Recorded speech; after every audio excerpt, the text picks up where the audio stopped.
Yes, people, welcome back to GNA TV and Chelsea Fan TV for this end of season review show. We'll be talking about the goalkeepers in the defense today. But before we do any of that, guys, we're going to be delving in to a little bit of transfer news, a little bit of talk on Poch, and then we're going to be getting the panel in, and then we're going to be talking about these defenders, goalkeepers, reaction, review, highlighting their performances throughout the season. It's going to be a good one, guys. Make sure you're smashing the likes. There's a lot going on at the football club at the moment as well. Tons going on at the football club as well, which may happen. Well, we may have some news in the next couple of days or so. So let's see what happens. But smash the likes and let's cue that intro.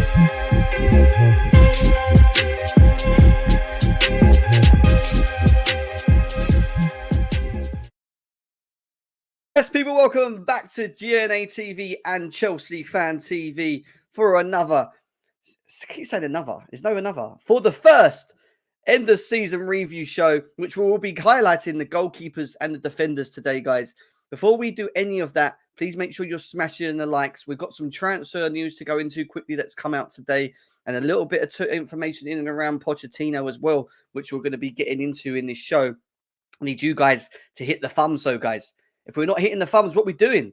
Hit the thumbs now, guys. Hit it. Share it. Share it on your social medias as well. Guys over on Twitter, good to see you as well. Hope you're all well. Big up to every single one of you. Like I said to you, we're going to be bringing the show to you every single day from now till Friday, guys, as well. So make sure you keep hitting them likes for us, and we'll keep bringing you the news as it comes in as well, guys. Let's quickly go into some transfer news, and then we're going to get the panel in as well. I want to start with this topic. Where is it? Is it this topic? Not this one. What is this one? I want to talk about a bit of transfer news before we start anything, guys. And we're going to start with the news in and around Maatsen. Now the season has ended. The transfer window's ever looming around the corner. And there's talks about Borussia Dortmund preparing an offer for Maatsen. The price is working around 21.3 million for him as well. Maatsen has a £35 million release clause, as we already know. I do think Chelsea will push back for more in the regions of around 30 million for the player, but there's also going to probably have to be some add-ons included into that as well. But, you know, the fact that we're even contemplating selling him is a bit of a bummer. But at the same time, when you look at how he's performed this season and where he's got himself in terms of heights, this is definitely one of the players that you can look at and say has brought value from going on loan. You know, he wasn't getting any time at Chelsea. Should have got time at Chelsea, in my opinion, under Pochettino. Wasn't. Decided to go out to Dortmund and now finds himself in a Champions League final for them. And playing very well this season in a left-back position that a lot of Chelsea fans were stressing about him being in. You look at our left-back options at the moment, and you look at Chilwell and Cucurella, they don't look the two best. Like, no one's taking control of that left-back position right now. No one's taking control of that left-back position right now. So it's a little bit frustrating. It's a little bit frustrating that, you know, that we're waiting, that we're having to look to do this. At the same time, I've also know that from PSR side of things, even though we've done a lot of asset selling to be able to buy players in this transfer window, we're going to have to start selling players as well. For the fact that Maatsen's actually on the books to be sold doesn't shock me. I think they will wait till the Champions League's finish first, and then I think Chelsea Football Club will make the decisions on, you know, on what they're going to do moving forward with that. Guys, there's nearly 100 people in the building already, guys. Make sure you're hitting the thumbs, guys. If you're not hitting the thumbs, what we doing? If you're not hitting the thumbs, what we doing? Ben, big up to you. Good to see you. Hope you're well, brother. He says, what do you think are our most likely left-back targets if we sell Maatsen? Well, it's a good question, because I do think it's an area that we will be looking at in the window. Will we sell Cucurella? Will we offload Chilwell? We'll have to see. I even think if we keep both, we still need a left back, because Chilwell's shown that he still can't keep himself fit. You know, Cucurella, I don't feel can maybe play every game next season. I don't mind him. Look, we've overspent on him, and that could lead to potentially selling him because of that. But I don't think he's the one for us to be starting every game, even though he's given us an option on the inverted side. Let's see. But I don't know. It's a good question. Let's talk about Alphonso Davies looking to leave Bayern Munich and Real Madrid being very interested. You know, there's also a couple of proven left backs in the Premier League, like Robinson, who could be a good option from Fulham. Kirkes from Bournemouth, who we saw the other day. There's a number of individuals that are potentially available, available in the market. It's just, will Chelsea trust what they've got, or will they go into the market and try and look, Big up Josh in the building. He says Kirkes, Theo, and Davis. Yeah, Theo's another good shout. Davis, Kirkes. These are all good options, These are all good options. I honestly think we need a better striker and a better goalkeeper. I don't think the goalkeeper is one area that I'll be sweating about too much at the moment. I think we have to sell the goalkeepers, Kepa. I don't think the amount of money we spent on Sanchez was right. I think we've effed that one up as well, in my opinion. But at the same time, it's just about now what we do moving forward, and how much money do we have to spend and where to spend it as well, And we have to make sure we use it wisely. We have to make sure that we're effective, That's the thing. So let's just see what happens more later on when it comes to Maatsen. We move away from Maatsen now on to more transfer news. And the next part of what we're going to go to is this breaking news in and around Trevoh Chalobah. Chelsea value Chalobah at around 25 million, supposedly. Yeah. I mean, I'm not too keen on the whole thing. I mean, comes from Matt Law as well. I'm not too keen on the whole getting rid of Trevoh Chalobah. I don't really think why we would, and even if he was up for sale, for me, he's a 35-40 million pound player plus. In the way that he's performed in these shorter periods, why the hell would we sell him for 25 million euros? Are you mad? Are you mad? Now I'm looking at this article as well, and I'm just reading into it, and I think it's ridiculous. I think this is ridiculous, but it's from Matt Law, and it says Chelsea are braced for new bids for Trevoh Chalobah this summer, following the defender's excellent form in the end of the season. Chalobah was made available for 25 million last summer and was subject of interest, right? But that was 25 million on a player that wasn't even playing football. So what we're doing here, the 24-year-old turned down the chance to move to Forest and is once again unlikely to consider a move to a club that will not be fighting in Europe or is not qualified for European competitions next season. A move to Bayern fell through late in the summer transfer window, and the Germans have signed Eric Dyer, which we know about. Tottenham are in need of a defender. It is believed that Chelsea will value Chalobah around 25 million again this summer, and his sale would help profit. That's a shit sale. That is, again, whoever's worked out that market value is an idiot. Is an idiot. Because if he was 25 million last summer, but he's in form now and he's been playing in form at Chelsea, especially through the period where we've actually turned the corner and he's been involved, why would you then sell him for 25 million again? I'd add another 10 mil on it. He's easily a 35 million pound player. If Axel Disasi costs us 35 million and Badiashile, why the hell is Chalobah 25? Yes, Steve, how you doing? Josh says the goalkeeper is fifth priority as well. I agree. Disgrace the way owners treat and value Trev. It's ridiculous. It's ridiculous. He's nowhere near a 25 million pound player. Injuries meant that Chalobah did not make a single first team appearance this summer until February, but since that has performed superbly and Chelsea did not lose a single game. Chalobah started all 5 of Chelsea's league games which they won to secure European qualification. He has played centre back and filled in the right this season, has done well in each position, underlining his versatility. Having signed him in 2022, Chalobah's contracted to the club until at least 2028 and will not push to leave the bridge, where he first moved at the age of 8. But Chelsea are expected to listen to bids for Chalobah, Gallagher, Brower, Maatsen. It's also likely to leave the club permanently also. Chalobah has proved his determination to fight for his place under a number of managers. Frank Lampard, Tuchel, Pochettino, rating him among as one of the best defenders at Chelsea. With Fofana returning from injury and Reece James and Gusto competing for right back, Chalobah may once again have to fight his way back into the team. Yeah, like we should do, and we should have competition, but we also should have versatility as well. Why have we not got versatility? Why are we not looking at versatility and having squad depth and options? I don't get it. I will never doubt Bowley in a business sense. Look how they found loopholes. Yeah, but again, the loopholes are all fine for now. It's just where we find ourselves in the long run. And now we're going to move away from transfer news. We'll keep you more up to detail with that. But then we're going to move on quickly to a bit of Pochettino, and then we're going to go into the end of season defensive review. 10 minutes in, guys. Smash the like buttons. Smash it. Let's get the likes up, guys. Let's get everyone in. Chelsea want a head coach who will feed into the conversation around potential signings and sales, seeking to dictate strategy or make demands and commit to work with talented assembles. So basically, they want it's a bit of a dictatorship. They want someone that they can basically say, look, we're buying the players. You may bring the best out of them.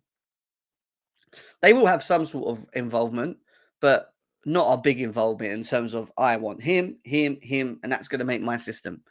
It seems more like they're looking at using data, the recruitment team that they have to make the decisions what they feel is better for the group of players that we have at the moment. And that's where Stewart, Shields, Winstanley are all now doing, being paid to be here for, do their jobs, scouting reports, tell us who would suit what we're doing, understanding the profile. These are the things that they're being called on now. Whose contracts are ending? No one's. I don't think Chalobah's was ending. There has been reports Poch will take Walker if he sells Gallagher. Imagine that. Zach, how you doing? Big up to you guys. Over 100 people in the building. Let's go. We're staying on Pochettino talk before we go into anything else. Pochettino is highly regarded by Manchester United and would receive interest from other big European clubs. And that's the one thing that I have been hearing, to be quite honest with you. If they opt to walk and leave and part ways, Pochettino's reputation apparently is not going to be damaged by the media. It's more going to be about Chelsea sacking a manager 2-2 in the space of a season and a bit. So Pochettino actually getting sacked doesn't really bear an effect on him as a manager because of what he's done at the end. And he's on the media side at the moment, supposedly. So, it seems like he will just find somewhere else to go, is what I'm meaning. And he could walk. He could walk. There could be a mutual agreement. There could be, I don't know. There could be a number of things. Chelsea could sack him, but I don't see that. Not after what he's done in terms of what he's achieved. So it's going to be about him and how much involvement he can have in the window and be involved in what we're doing, which may lead to a decision whether he wants to be here for another season. I don't know. Gallagher, end of contract? He is, yes. He is, yeah, correct. If we get McKenna, I will never support Chelsea again. I will support Real Madrid. Listen, I've heard the McKenna news, and it really is very worrying. I'm not going to lie. I'm not going to lie. The McKenna news is weird. Listen, we're going to be keeping you up to date on Poch news anyway as well, guys. That's for sure.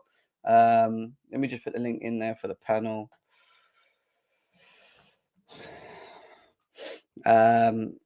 We now move on to Sack Poch. He has our fans turning into puss. And he's great now. Reece James Kingdom, big up to you. Good to see you as well. Hope you're well. We then move on to a bit more Pochettino talk. Mauricio Pochettino is highly regarded. Oh, we spoke about that. Let's get rid of that. Wrong one. We go on to the comments that Piers has had on his page. And he goes on to talk about TalkSport understand Pochettino will consider quitting if he is not given a greater say in transfer policy. Pochettino to Gallagher, but Egbali is open to offers. Well, that was always going to be the case, right? That was always going to be the case, really and truly. So I don't really know what the shock there is. That wasn't the one I wanted to show you, though. What was the one I wanted to show you? And then we got a point from Pi saying no to Hal, no to Mikel, no to Frank, no to McKenna, no to company, no to anyone who is Potter V2. Third season as owners. It's time to get serious. Just keep Pochettino if these are the sort of nonsense we are potentially thinking of. And listen, guys, I wouldn't sit here and ignore the fact that the board may be looking at a younger manager because that could be a potential. So if these are the names that are on the list, along with maybe a Fabregas and others, then maybe we have to think twice about getting rid of Pochettino. Maybe we do have to look at maybe keeping him and giving him another season like these owners said they want. They want stability. They want longevity. They want to give the right manager the opportunity to run and flourish. It's going to be an interesting week. That's all I'm going to say. It's going to be an interesting week. Couch, what are you saying? It's going to be an interesting week. Yeah, that's what I'm saying. It's yeah. It seems like we get to a point where we are, at least on an upward trajectory, and then everything gets torn down again with this club. It was no different when we had Maurizio Sarri, and gets us third, gets us a Europa League, and then he's out the door. Obviously it was his decision to do that, but I'm at the position right now where I'm not looking to move on from a manager who, basically uh basically got us to a position where we're in Europa League with a squad, with half of a squad. I think right now, given the fact that we have such a young team right now, the last thing we need to do is chop and change again, go get our fifth manager in like 3 years or sixth manager in 3 years. It's just nonsense to me. Like, we need stability. We need somebody that can come in and stabilize the ship, whether it be for 2-3 years. Sure, but anything under that is just nonsense. And even on top of that, you'll have a hard time attracting players to this club with the mess that is happening at the boardroom right now. Like, you'll have a hard time getting players to go, you know what, I'm coming to Chelsea, knowing what's going on there right now, if they have other suitors. I mean, you'll have a hard time getting a decent manager to come in as well. Maybe that's why they're thinking of going young, because anyone that is of a top class is not coming to Chelsea with all the upheaval that continually happens time and time again, year after year, every 6 months, basically. So, there's a lot of that going on, and we have to think about this younger squad. They need stability. They need to have a consistent sound, a consistent voice, and a consistent way of playing. Like, the chopping and changing can only really ruin what is almost ripe for me. Yeah, I agree. I think, in my opinion, I think he has secured himself staying here. I think there is a little bit of a there's still a bit of a if and a but, and I think there is still a disagreement from a board level in terms of maybe him staying for another year. But then you got to look, and this is where they've just got to be a little bit more sensible, and they've got to think, right, who's available in the market at this time? Who are we looking at? Who is it that's impressed us? You can be impressed by some of the names in there, but that Kieran McKenna one, like, for example, yeah, he done well with Ipswich. He's got them into promotion. But talking about taking on a championship manager who has never played and had any Premier League experience, and ask him to come into a top 6 team and manage and be incompetent, and it's crazy. I'm sorry. It's not even just like a top 6 team. It's It's, Chelsea. it's Chelsea. Yeah, that's what I'm saying. It's Like, crazy. Chelsea in and of itself is one of the toughest jobs in world football, especially right now. Like, it's London based. And yeah, Josh hit facts there as well too. Like, they spent the entire year fighting for this guy, and now you're going to ask him for what? To get a guy that's just come up from the championship? Like, it just. Anyways, I don't know if that's Uh, accurate. If that reporting is accurate, no, but so it'd be difficult for us to really go in depth on that no, at this and point in listen, time. But we're seems going to silly. learn a lot. We're going to learn a lot more very soon. That's for sure. I can tell you that. It seems like there's going to be a lot going on in the next couple of days or so, guys. So we'll keep you up and posted. Listen, we're going to be doing a show every day, like we said, for the season, the end of season review. We're categorizing it and splitting it all the way up till Friday. We might have to revert if some breaking news comes in, and we have to deal with the news that's come in, which may happen. There's 120 people here at the moment. 18 minutes in. Tap the screens. Yeah. Share it out, smash the likes, come and say hello. People watching us on Twitter, big up the news. People watching us on Chelsea Fan TV and GNA TV, hit the likes, guys. We need to run these likes up if we can as well. That would be amazing. Poch is better than Harry Potter. He was playing that. Oh my goodness, some of these comments crack me up. I swear. Amrin, who's a top coach, said he's ready to come if Poch is sacked. Couch, what you're saying makes no sense. Yeah, but that's Okay. not true, is it? Yeah, and Amarin, you know how much you have to pay to get Amarin out of his contract? What are you talking about, son? Yeah, there's an issue. I think there Go might be an read a issue with the magazine, man. Go read a magazine. Go have a coffee, man. Read a magazine. Read a book. Get your head in a book. Yeah, I do think a lot of you like, it's easy just to say we want him, we want that, but there's more. It's more to it than that, guys. Sometimes, and from what I understand with Amarin is that his release clause is a bit of an issue. So let's see what happens. Let's see. Pochettino might still be here, and this whole manager thing will disappear then, and we'll have the clarification, and then we'll be going into next season with Pochettino, or there'll be a mutual agreement, and or something, and he'll be gone. So one way or the other, we will see what happens. But we'll keep you up to date with any manager news as well. Ross Barkley to Villa is close. That's true. Of course, Aaron would want that Chelsea job. I think most managers want a Chelsea job. That's why they're all on a bit of a stall, because they are thinking, wait, if they're going to go, there's an opportunity here. But at the same time, if I was a manager coming over and, coming into a club like Chelsea, there's got to be some, in your mind as a manager or a coach, there's got to be some sort of like levels. Do you know what I mean? Like that you need to set in your head, like, because you can't just be coming into a dictatorship where you just do what you're told. In my opinion, that won't work with any manager. Forget the experienced managers. In my opinion, that won't work with any manager if they can't have any sort of input in the system, in the players, in who to keep, maybe who to bring in, or these kind of things. So I don't know. It's a lot's going to be said. I think there's going to be a big story soon, and I think a lot's going to be said in about what route we've decided to take, in whatever route it is, whether it's him going, whether it's him staying, whatever the routes are. I think we'll get some information on. We'll have to wait and see.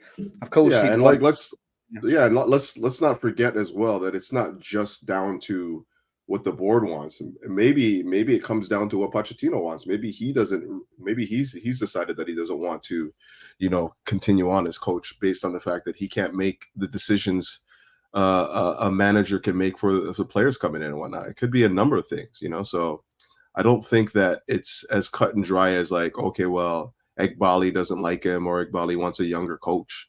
It could just be down to Poch saying, you know what, this roller coaster that I was on for the last year is more than enough for me right now. I feel like I've proven myself as a coach. I can probably go elsewhere and get a job elsewhere right now. I don't think he's worried about positions right now. And he is speaking pretty brazy, like at the end of the year too. When you look at his post match interviews as well, he wasn't really too concerned about whether or not they keep him or not. We're going to quickly just highlight this as well, because it has just come out. The England squad for the Euros, guys. Yeah, I mean, the same old shit, really. Aaron Ramsdale, Pickford, Henderson, 4 goalies. Braithwaite, Dunk, Gomez, Gay, Konsa, Maguire, no shock. Why is Maguire even in there? Konsa, Shaw, Stones, Trippier, Walker. No James, no Chilwell. No Trent. Oh, Trent's in midfield. Okay, Fez. Trent's in midfield. That midfield is awful. Awful. That midfield makes me sick. Trent, Conor Gallagher. Where's Declan Rice? He's there. Declan Rice. Conor Gallagher, Curtis Jones. The best 3 is Rice, probably Mainu, and maybe Gallagher or Trent. Right, that's going to be. I'd put Bellingham in the midfield, to be honest. But Bellingham. Yeah, Bellingham's down there, isn't he? So yeah, it'll be Declan, Bellingham, and Mainu, I reckon, which ain't too bad when you look at it like that. And then you look at the forward line: Bowen, Eze, Foden, Gordon, Grealish, Kane, Maddison, Palmer, Saka, Tony. I don't know how Elise ain't in there. That's a joke. He's French. Oh, he's French, isn't he? I don't think he's English. Well, he is. He can play for England. He can play for Nigeria. He can play for France. Can Elise play for England though? I didn't know that. I think so. I don't even know. That's a good question. But you look at that forward line. It's going to be Kane, Saka, and Foden, isn't it? Probably Rashford's not there. Is Grealish there? Yeah, Grealish is. Grealish got in. Grealish hasn't even been playing. I mean, the strikers are good. Tony, Watkins, and Kane is a strong 3. You look at that, but nothing. Nothing. That was a joke. Yeah, I mean, yeah, Mount in there. Yeah. Oh, there ain't many Chelsea players there. That's for sure. Just Gallagher, in it. And is Colwill there? No.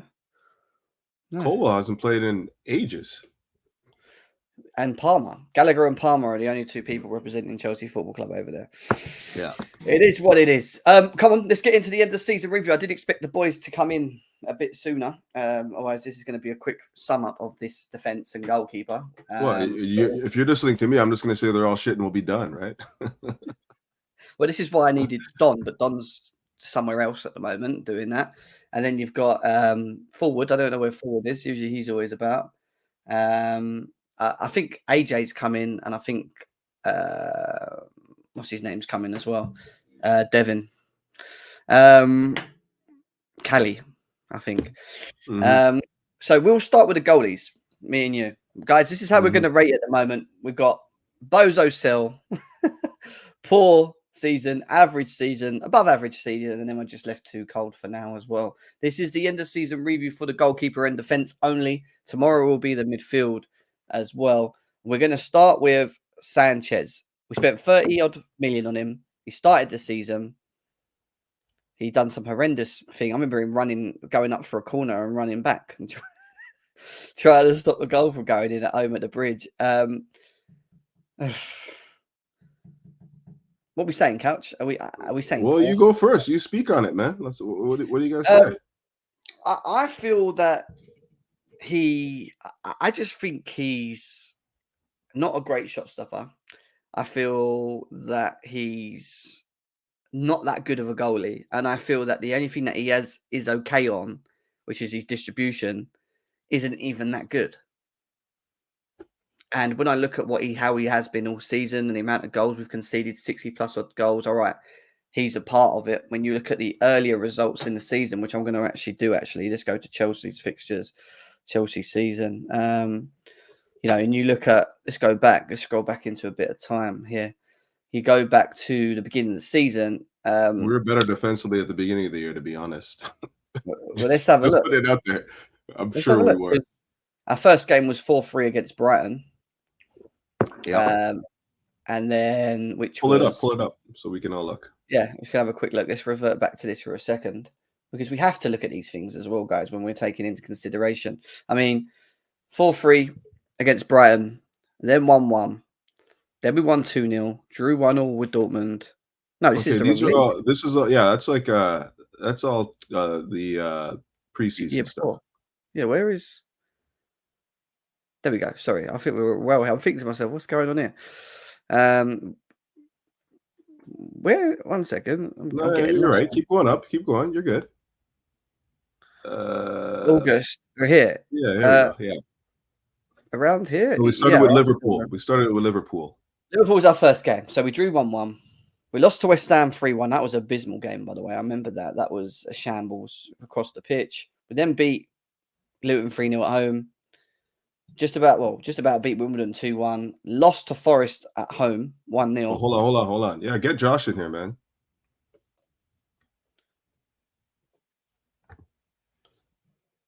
Yeah, okay, cool. 1 second. Let me get Josh in here as well. Let's get some more people in there.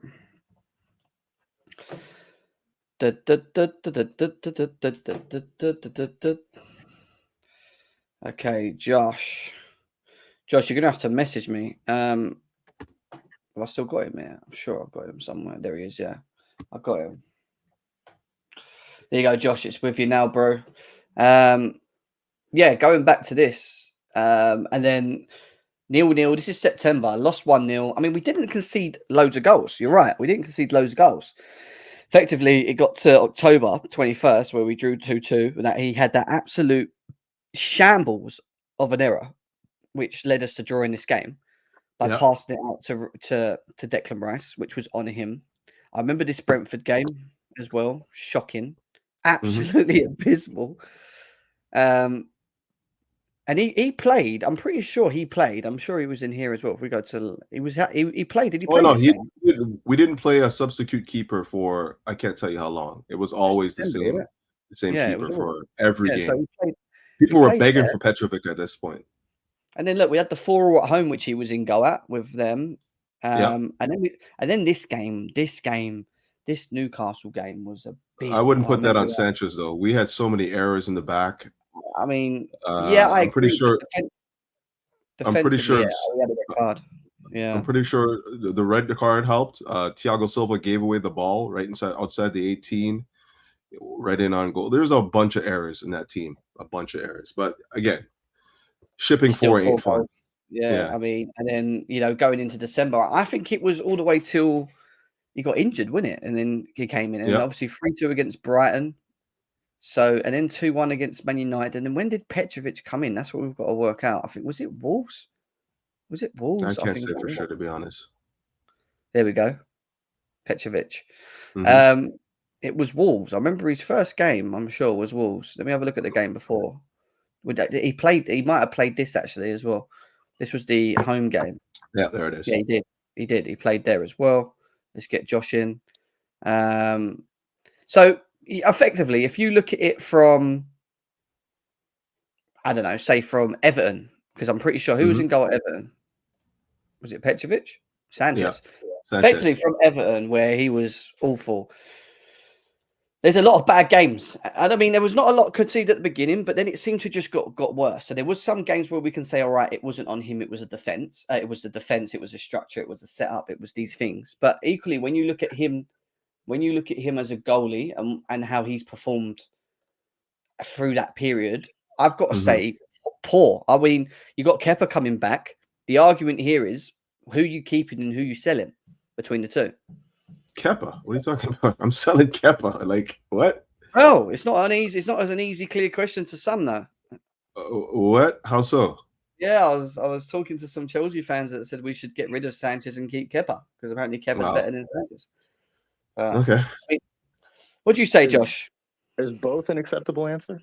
Yeah, exactly. Yeah, I mean, I think Sanchez, honestly,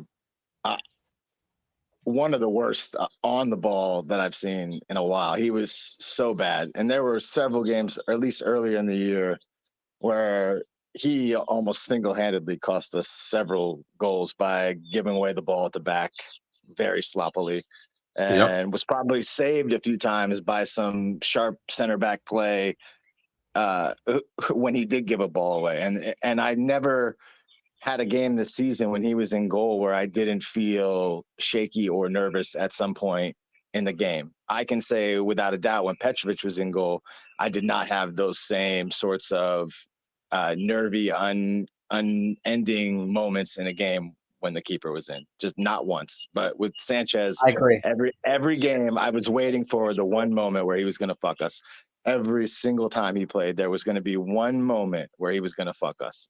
And it was either, are we going to have what it takes to win the ball back or keep a goal from happening, or are they going to score and we're done? But to me, I would look to move on if you can. I mean, we're going to probably take a small hit on the price just for what we paid for him. But if you could move on from him and Kepa, I would look to do that. Yeah, I don't think we'll sell both. Obviously, I think one will stay. I don't think the goalkeeper area is an area that we will look at in the summer. I don't think it's that high up in terms of demand at this moment in time. I think we may need a goalie eventually, depending on how I think Petrovic performs again next season. But can we get away with Petrovic in goal for a full season, which we're going to get to in a second? I think so. I highly doubt that Kepa's in a position where he's going to come back to the club and want to stay at the club. His agent's going to be working overtime to try and find him a position or a squad that will take him on, whether it's on loan or otherwise. He's not coming back to Chelsea to play. You know, like once you leave like that, like there's no chance he's coming back. So that's not even a concern for me. Should we leave Sanchez in poor then for now? Yeah, he's just been poor. Absolutely. Absolutely. What about Petrovic? Because he comes in, he only cost 14 million to the club. He gets his opportunity after the Everton game. I think that he then came into the team. Has he had, in my opinion, he's had more better games than he's had bad games, in my opinion. I don't think you've seen as many errors in his game than you have Sanchez through that period, again, in my opinion. And I think for what I like about him is that I don't panic. Like I had that panic with Sanchez. I had that panic with Kepa. I had that worry that a shot from 20 yards out is going to like bend in and we just lose. But with Petrovic, I feel a bit more secure with him in goal. And I just think he's actually a better goalie. I don't think he's like a great goalie. I'm talking about levels. But what I'm saying is I feel like he's doing a job at the moment. I think he's doing a very good job of it as well. And I think when he's called upon and we need him, he tends to do I say that most of the time he tends to do the job and he tends to make things happen. He has had, I know he had that error where he should have saved it. He used his wrong hand. I can't remember who it was, from a corner, and he flapped it and it went in. I remember that. But when you look at his overall performance this season for us, I would personally say above average. Nah. In my opinion. Why not? Nah. Why? Like there's more. He's average to me. He's average to me without question. And the reason why I say that, how much he cost Couch. Sorry, how much he cost the club as well for how he's performed. for this So we're club as taking the well. price in. So Well, we're gonna have some you might- problems I when we think get you to the have to. midfield. I think you have to do that, Couch. I think you have to look at that a little bit. It doesn't have to like tip the scale Okay, for so you, but it does have to come into consideration, I think. okay, so then we're gonna have when we get into the midfield, we're gonna have some problems. Then we're looking at Enzo's fee and like Caicedo's fee. We're gonna Oh, have some Sure. real I mean, listen, problems, if all you right? want to, I mean, if Okay, you want to hold, it's well, just well, I don't mean, know. I don't maybe. I don't Listen, take I the could price. argue. I'm talking about Chelsea level. Like, what's the Chelsea level? Regardless of what we paid for, like Aspilicueta was 7 million. We don't judge him based on what he was paid for. You know what I mean? Like it's what he what he brings to the club. And for me, I'm sorry, distribution wise, poor. You know, got better, though. better than He's got better the most recent games than some of his past ones. yeah, I'll say that. But for the most part, he's been poor. You know, and I would say that while he does have a better shot jock. He's a better shot stopper for me. I think the team in front of him started to play a lot better as well. You know, so we weren't conceding chance after chance after chance after chance. Like there's so many games, like, especially down to stretch here, where we're like, well, did he even get tested? Was he even tested? And most of the time it was like, no, he wasn't even tested. He just He play. has been tested, though. Well, there's a reason for that too, though, Couch. Right? Well, the I team, wouldn't say he the team hasn't in been front of him's tested. better. He's They been know, well, important. they're more confident in him. That's a big thing too. When your defense is confident in the guy behind them, they play a little True. bit. You get a little bit sharper play. True. That's true. That's a good point. When you're nervous to pass the ball back to Sanchez because you know he might duff the ball and give it back to Odegaard at the top of the box, that becomes a real issue in your head as a defender when you don't have to worry about those kinds of things. Yeah, sometimes it does It make is a the defense symbiotic much better. relationship for sure. I think sometimes just kicking the ball and it not going nowhere is better than just trying to do a techie little pass that ends up going into a goal. Do you know what I For mean? sure. Like, I mean, I'm not comparing him to Sanchez. I think that he's been better than Sanchez, but to say he's above average, I don't know about that. Yeah, see, this is where I might tip. I'm gonna have to tip the scale probably with Jem on this one. I honestly do think he has been above average this year. I really do. And I'm not above average to me isn't great, Couch. I know what you're saying when you're thinking about like the Czechs, the Courtois of the world that we've had. Which, to be honest with you, that was the last time we really had good keepers. Mendy was a 1-year guy who was not very good. After that, Kepa never really that good. Maybe a half a year, a season and a season maybe he was okay. We haven't really had that guy since Courtois, so it's hard to judge all of them based on that. So for me, from the keeper play I've seen over the last, say, 4 years, he was above average for me this year. I don't evaluate like that, but I can see why you guys say that. No, but I get. Yeah, go on. Go ahead, Jim. Go ahead. I was just going to say, I get what Couch is coming from a degree. And when you look at what Couch is saying in terms of it being average, I think you look at the stats, and I'm looking at the stats now for his overall season. He's had 31 appearances. He's conceded 44 goals and only had 7 clean sheets.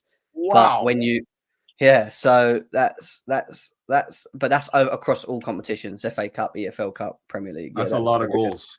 Yeah, shoot, but I would also put on, if you watch, and I know you guys watch the games. If you watch the games, the goals that we've given up, these aren't goals where you're going. These aren't goals where you're going like Petrovic fucked us on that. You know, most of these are like soft defense, guy loses his guy, own goal type stuff. Like these aren't things where, like when he's been called upon to really make a save on a guy where he's gotten through.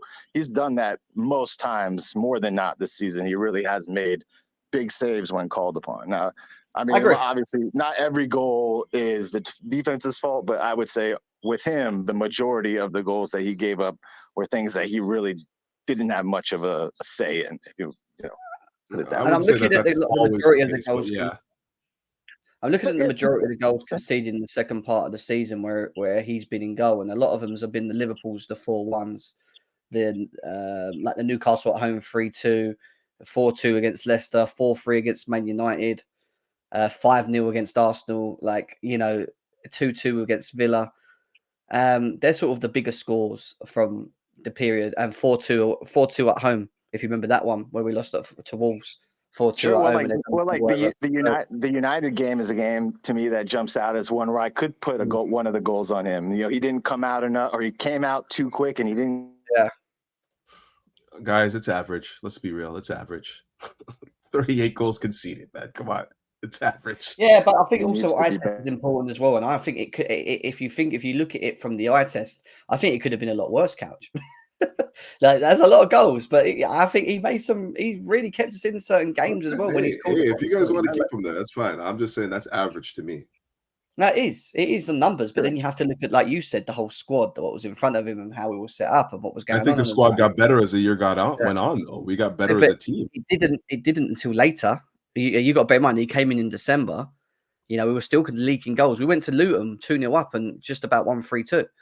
Do you see what I mean? Like there was games, a lot of games like that where we still Yeah, I mean, conceded. we had a 7-game run this year where we gave up 2 goals in each one of those games for 7 straight games. Like, not now, that's 14 goals. But I would argue that's hard to put maybe 13 of those on him. It's like, it's really tough to do that. No, But of course, but yeah, like, I but get even it when still, like, you if expect you're him to make the save. You want the saves to be made, and it's not even just like the distribution for me too. It's also like the command of the area, like from set pieces and whatnot. Like, anyway, I think he he's could average, but improve on that. He could absolutely I hear improve on him. that. I'm not, he's not a No, wait, complete keeper by any means, but I oh yeah, think that's for what I was what about to say. That's what I was about to say. for what he was expected to do when he came in this year, which I don't think was much, because I think most people when we bought Sanchez thought he would be the starter.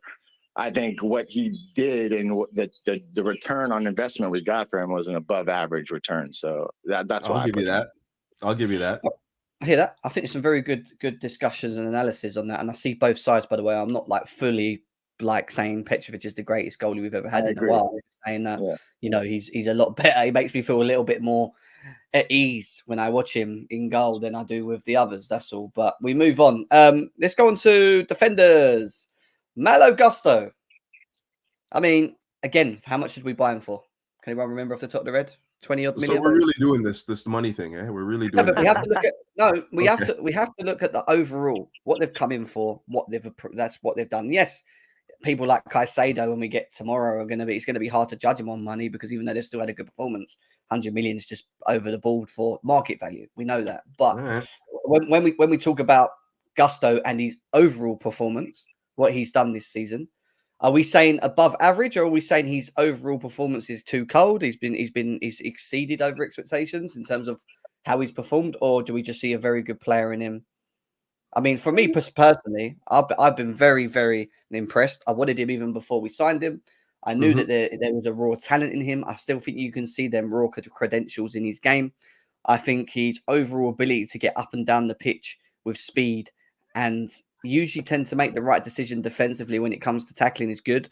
I don't like, there is negatives to his game, which me and Couch spoke on. One of the things I don't like is when he one-on-ones with wingers, he kind of shows them allows them to go inside quite too easy, and he can't shift his body quick enough to try and block the shot. And we've been caught a couple of times. But when you think about everything else to his game, the overlapping, supporting the wingers that is on his side, the doing his job in terms of his defensive duties, I think he's been very, very good, very Yeah. good, very good. But yeah, go on, Couch. What's your thought? Yeah, I would agree with that. I would say you pretty much touched on all the points that I would have highlighted. I would also say that, yeah, like he's shown maturity well above his years. I didn't even know that he just turned 21, like recently. Like I would have said he was like, the way he plays, you would think that he's like, 24, 25, in and around the same age as Reece James. He's been that good. You don't really notice the the youthfulness with this guy. He's just been quality every time he's come onto the pitch. Needs to stay healthy. I think that's a problem.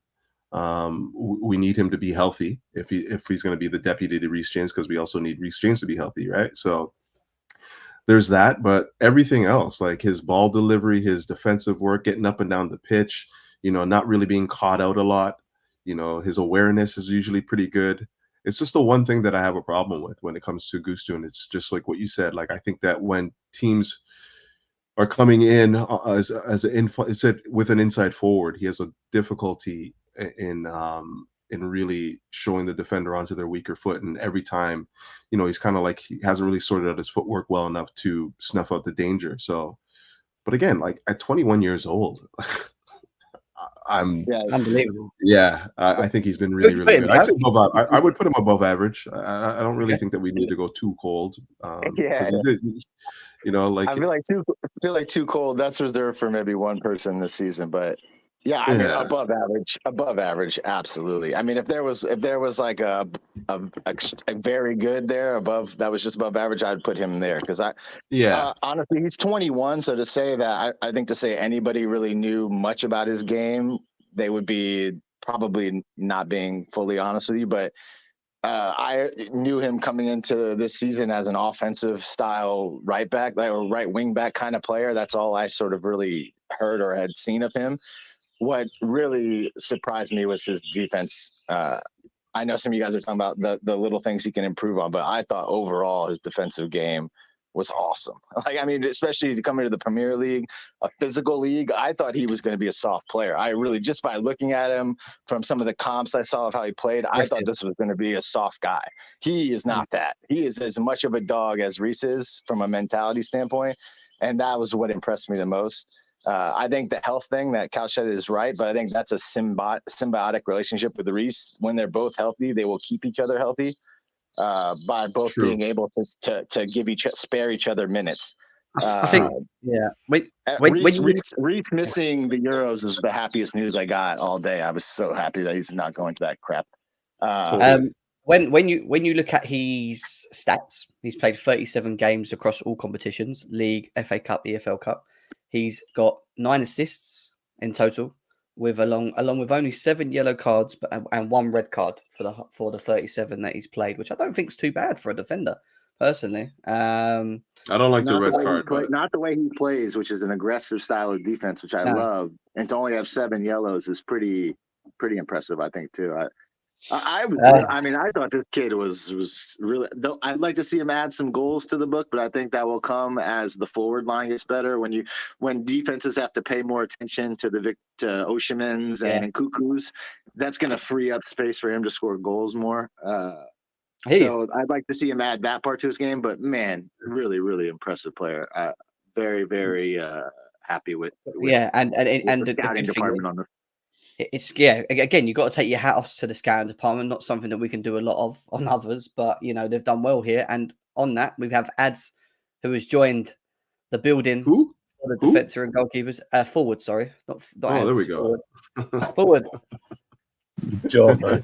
But yeah, I'm here, man. I'm here. Big up everybody. Big up everybody listening as well. Good to be here, man. Talking about Malo Gusto's performance, season review, goalkeepers, defense, mate. What was your thoughts on his overall this season? Yeah, I think a very good introduction to English football. Again, this isn't a guy who's had that much experience even in French football. So for him to adapt as well as he did was very impressive. Very impressive. And I was high on him even before he came up. He was going to be a good player to have as backup to Reece. And it ended up being that he was the first team guy because he's had a lot of injuries. So he's adapted very well. Maybe exceeded a lot of people's expectations, even including myself. And I mean, he had a lot of people even questioning maybe he's going to be our main star, even if James comes back, and James has to work himself back into the team, which is, I mean, that's all you can ask from a guy coming in who you looked at as a backup. You want them to challenge and contest for a starting place, even if your main guys are back. And I think obviously I still hold Reece in such high regard that I wouldn't even question him holding bench if he's fully fit. But Gusto certainly has shown that he can offer things that maybe Reece even can't at right back. Again, his pace is such a great outlet. Very good going forward. Pretty good defensively, again, things that he can certainly work on. But he's even showed that he can play on the left side as well. So it's certainly a good dynamic that we've added to the squad. I think you put him in above average. I think that's very fair. So overall, very good season for Gusto. Yeah, I hear you. All right, moving on from Malo Gusto. The next one in line is Wesley Fofana. What? Has he played this season? Yeah, why are we even rating him? Yeah, I would say just have a hurt bar, Jim, and throw him in the hurt bar or something. There'll be a lot of players in there. Wait a sec. Let me say this quickly. 2 seasons, quarter of a season played from a 60-odd million pound defender. 80 million, bro. 80. I think there was bonuses there though, and I don't think he's going to reach any of the bonuses. Is this not an issue though? Like, is this not a we might have to think of this if he's just not keeping fit and available? Jim, I'll say this. I know this guy's kind of forgotten.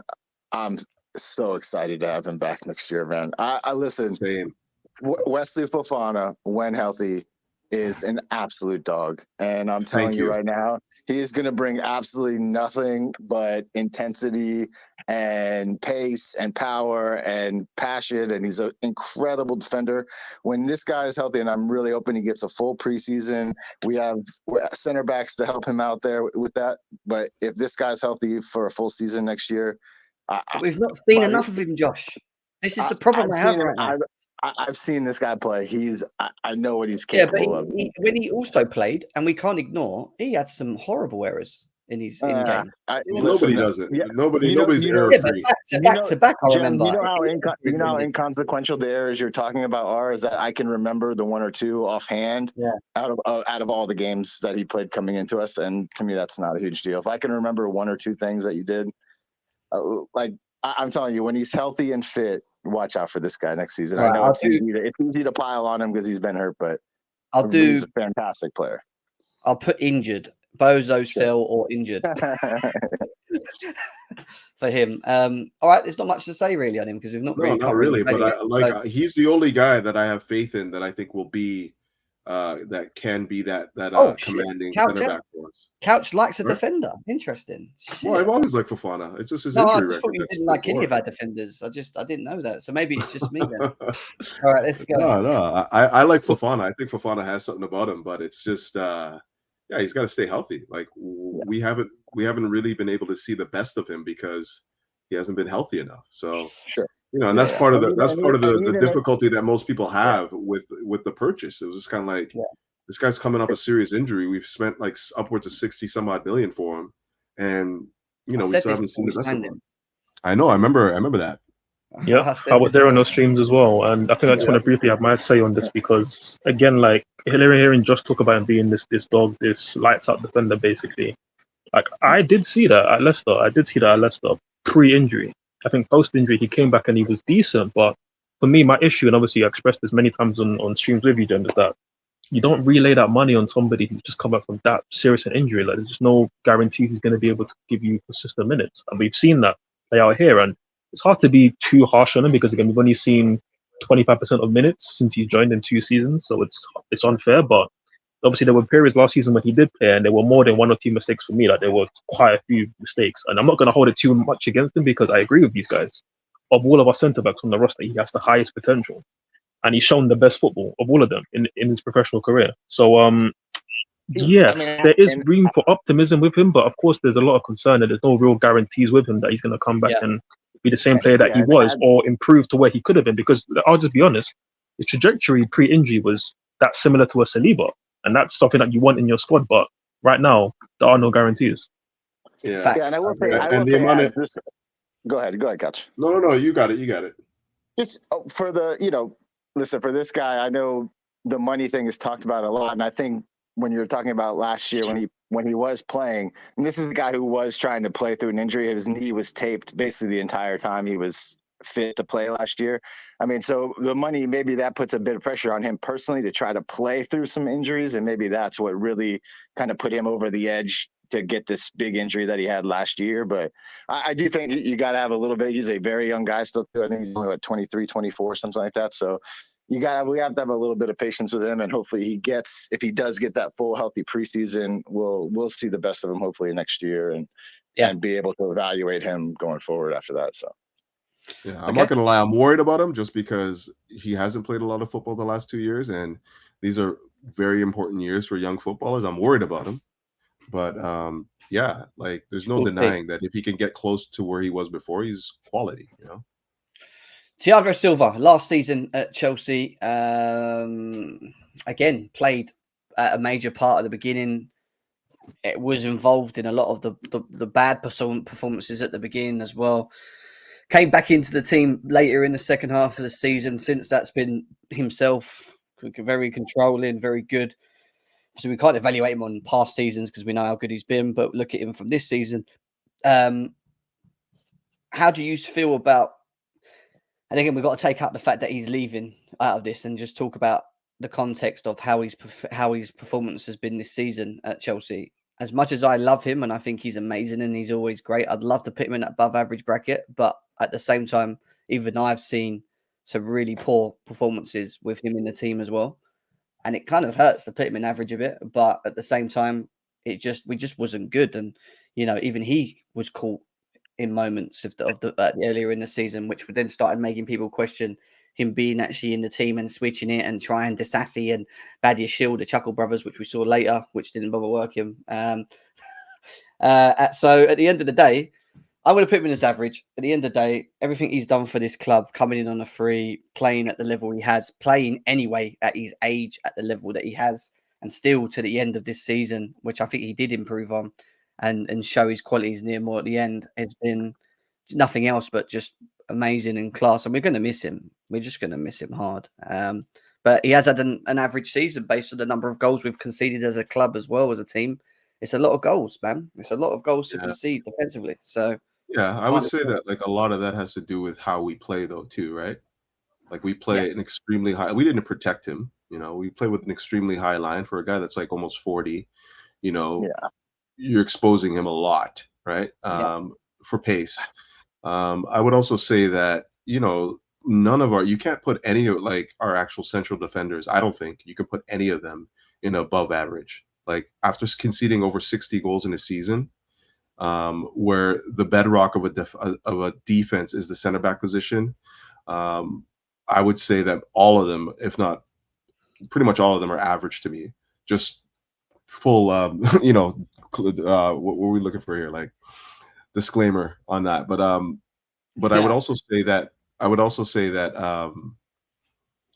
as far as our defense goes, as far as Thiago Silva goes, like that guy at 39 still exudes quality. Like, I mean, it's not consistent, and you kind of want to see it more for a team like Chelsea, but everything the guy does is just quality. I think that we can certainly, say that we got some good years out of him.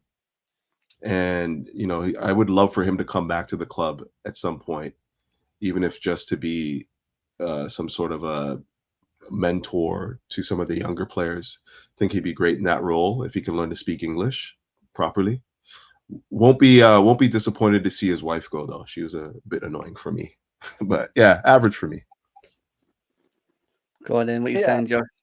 Yeah, I mean this isn't a career rating. Otherwise, you could just go ahead and throw him right to the top because I think when you're talking about Thiago Silva, you're not talking about like a Chelsea legend. This guy's like football royalty. This guy's a absolute Rolls Royce top 5 center back. He is that guy. When you speak about him, about his career, people will say this is one of the best center backs that played the game for sure.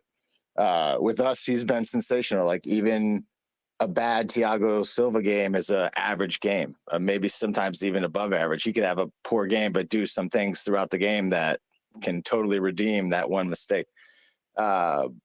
He's certainly timeless. I mean, you could say all the things about him. He's absolutely incredible. This season, for sure, I think Jem's right. Early in the year, you saw a few deficiencies that I wouldn't say were totally on him, but definitely they highlighted the things that are issues for him now at this point in his career.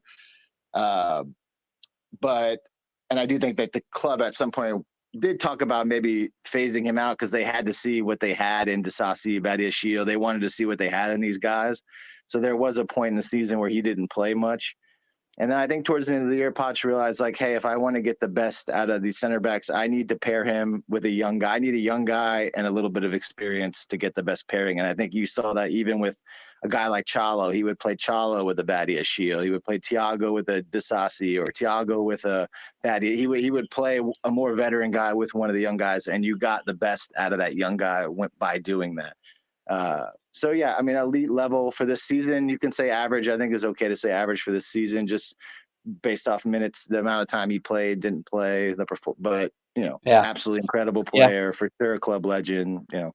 All the. Can I just come off the back of that real quick? Sorry, because I just wanted to add one more point to this. Like it was just that as much as like you could say, the defense leaked a lot of goals and whatnot, I would say that a lot of that comes down to the manager. It's one of the biggest faults I had with this guy. The fact that he took the whole season to find a defensive pairing that was, adequate enough to play in the Premier League. Like he just kept on chopping and changing. And like, I don't know any manager that chops and changes their center back pairing as much as he did. Granted, we didn't have a solid pairing all year. I don't think that we've had one that was just like lights out, that makes themselves easily to pick week in, week out. But at the same Well, and you time, can't, he's just got to Couch, you settle on just can't, somebody. right? But and Couch, he can't play Thiago every week too, right? So there are some weeks where he was going to have to try to play somebody. And let's be honest, Chalo didn't get back till what, January? Later. I mean, Yeah. That's like true. he was out almost all year. So like, I think had you seen him with the team all season, obviously, I think the goal differential looks a little different from at least early on in the season. But yeah, I mean, I get it. I think also some of the things, the way football is played, there are going to be times when you're playing high up the field and you're trying to attack and you're trying to play offensive football that you're going to leak goals. The idea is to score 4 or 5, right? I mean, which is hopefully what we do when we get an Osimhen and Cuckoo's healthy. You're scoring 4 or 5 a game, and then if you leak 2, it's not as big a deal. Obviously, everybody would love clean sheets and to stomp out teams every week, but in football, there's good quality players in the Premier League. Sometimes you're going to give up goals, but I think the idea is to score more than you give up, and that's what we're hopefully looking to do next season. So. Well, Abdullah, big up to you. Thank you for the donation as always, bro. Appreciate it. He says Gusto is too cold for him, but he puts Petrovic in as Bozo, which is quite interesting. I don't know. I disagree with that one, but big up to you. What's your thoughts, Abdullah, on Sanchez? Just out of interest, I want to know what your thoughts are on that. Ads, what we saying?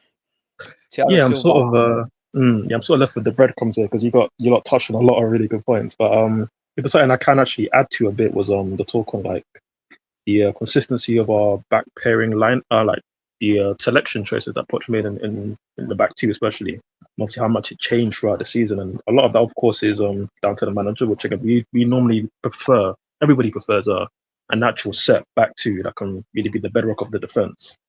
And obviously, it chopped and changed a lot of that down to injuries, we have to admit, also down to form as well. So would Poch, by the way, so would Poch. He would prefer to have 2 consistent center backs every week. I just want, I don't know if people think he doesn't care about that. Obviously, he would like to have 2 consistent guys.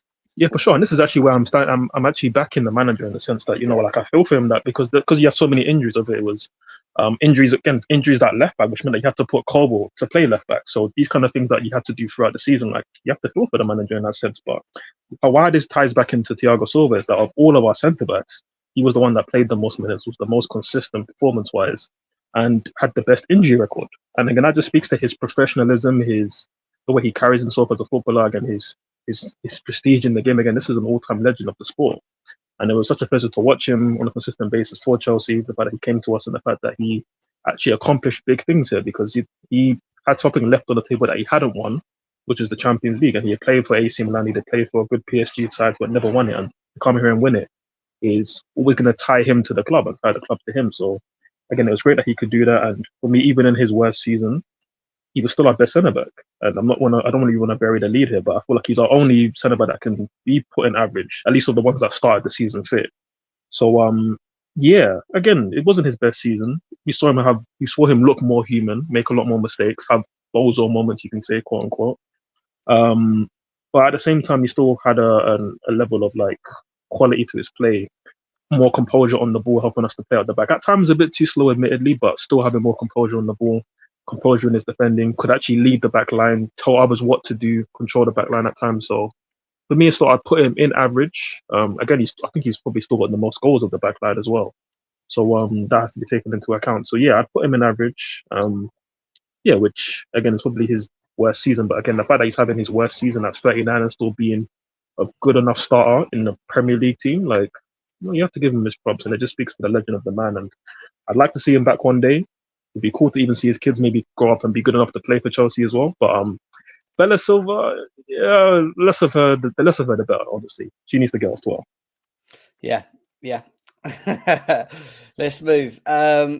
Levi Colwill, guys. It's a tough one because he was forced to play in a position that he's naturally not comfortable in. And Pochettino was called out about it in an interview before a game. I remember they asked him, how comes you utilise Colwill in left back position? He said because he's a highly talented, versatile individual who he thinks can play not only in a central role but off the left as well, which I thought was just abysmal, to be quite honest with you, how he even got to that, in my opinion. But Colwill has played. I wonder if they asked Pep why he played Vardy as left back all season. I wonder if he got that same question every week. But interesting, but Disasi. Josh, you're too funny. I swear. But at the end of the day, the truth is, guys, watching Colwill play in that position as a left back, did he look comfortable most of the season? No. I don't think so. He Let's be also didn't serious. look comfortable at center back, to be honest. He did. Yeah. I mean, yes and no. I think we haven't seen enough of him in that centre back role this season, in my opinion. I think he's been shifted into the left because of the lack of options we had. We had Cucurella and Colwill out at the same time, unavailable. We had a healthy and fit Maatsen on the bench that could have maybe played in there, which means Colwill could have been available to play as a centre back. But guess what? This manager didn't trust him. So it is what it is. But you know, I'm going to say poor. And then it's hard. It's harsh because he's playing that position. But there was too many games where he lost his like his attitude sometimes was just a bit bad on the pitch. I remember the Tottenham away game, even though we won 4-1, but he was just always like as soon as there was a hard tackle or something was going on. I like all the passion and stuff, but he tend to always just push the boundaries a bit too much for me. And I don't know whether it was just because of frustration in how he was playing, how we were playing over that period, but he just never looked comfortable there. He never really, in my opinion, understood the role. He was getting beaten comfortably one-on-ones. He wasn't able to get up the pitch and support because it's not his natural thing to overlap or even support. So he stayed back, but he got targeted. And I remember one of the games, I can't remember who it was, one of the opposition managers said, he said straight up. Yeah, Michael Carrick. Michael Carrick. He said, Middlesbrough, yeah, they said Colwill's playing. Let's target him. And they scored from that side. If you remember at home, that was where it was leaked. They tacked down that wing, got the ball over the top of him, and he got done. And it become a weakness for us, and it was a problem. And I don't want to criticize him to beat him down too much because I think in the future there is potential in him, potentially, which we need to see. But we're not going to see that if he's being played in a left back role. And we have to look for a left back. We can't rely on the two we got still, in my opinion, by the way. Yeah, but we're going to get to that later. Yeah. Go on. I wouldn't say poor. I would say average, much like everybody else. He was asked to play out of position. And for the most part, I think that he was struggling with finding the spacing, struggling with gap control between him and his attacker. Like I thought that sometimes he got too close and sometimes he was a little bit too far off. So the gap control was horrible for most of the season. But like that's not the only thing that he was asked to do in our setup. He's very good at playing out from the back, very good with the ball to feet, very good at distribution. So, I thought in those aspects, we saw the strengths of his game come to the fore, like breaking lines with his passing and whatnot. And we could still use that, like whether or not he's playing left back or center back. I thought that his distribution was excellent. So I would have put him in average myself, but I think I just looked at it from a defensive standpoint more than the actual, because it was, and you're right, there was some very good ball playing out from him. He's comfortable on the ball once he's got the ball at his feet and stuff. And what I like about him is that little ball over the top that he does, that little inverted ball over the top that I don't see any others able to do. And that's quite effective, The other thing that worries me about him too is his aerial presence. I don't think that he's very good in the air. Okay. But I can say that about a lot of our defenders, actually, to be honest. Yeah. But him, for whatever reason, like every time we got in his set piece situations, his aerial presence was just non-existent, and that is worrying for me going forward. But young guy, he's got a lot to learn, and maybe when we see him in a more consistent role, in his more preferred role, we'll see a better Colwill overall. But for me, he's just average. So we've got poor, we've got average. Josh, what are you saying? Colwill. I mean, I would probably lean with Couch more on this one in the average standpoint. I mean, him playing at left back, I put almost zero credence into. I mean, if he wanted to play, that's where he was going to play early in the season. We just didn't have any left back options. People will say Maatsen. Listen, you guys can talk about. I'm probably not the guy to talk about Maatsen with. I think defensively, he's probably an atrocious left back, if I had to guess. Which is why he didn't play left back. So to me, to judge Colwill, I do think the things Couch said, you could see early on, he is good with the ball at his feet. He can pass the ball. I think obviously when the team is more healthy, he'll get more natural looks at center back, but not enough really there for me to watch or to have a huge opinion on him this year. Other than I did like some of the stuff I saw in moments. I certainly think all the smoke about him in the summer. You could see flashes of why people were talking about him the way they did, but yeah, for me, I need to see him more healthy and more in a more consistent position for me to really have a strong opinion on him. So I think average is probably fair. Average is probably fair. Okay, cool. Ads, what are you saying about Colwill? Do you agree with their analysis on it? Do you think it was more average than poor from my side, sort of thing? Or... I hear and understand most of the points taken. Well, other than the fact that Maatsen's a horrible defender, I disagree with that. But maybe we'll get to that if we he absolutely assess is, by the way. Maatsen. Even in Germany, he's shown that he's not a good defender. But okay, go ahead. Jim, are we going to rank Maatsen's season, or are we going to?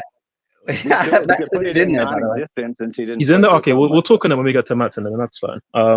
For me, just on Colwill, I think Levi had a poor season, if I'm honest. I'd side a bit more with you, Jem, and it's a tough one. Like if we're ranking these guys in terms of like from the in their sections, but then also from left to right, like I think we can rank them in terms of who's actually in their section. So like in above average, I would have Gusto on the left of Petrovic being like from left is like the best guys in above average, you know. So like in poor, I would have Colwill above Sanchez because I feel like with Levi, it's a tough one because there were obviously some really good moments. Again, Couch brings up the point about his playing out from the back.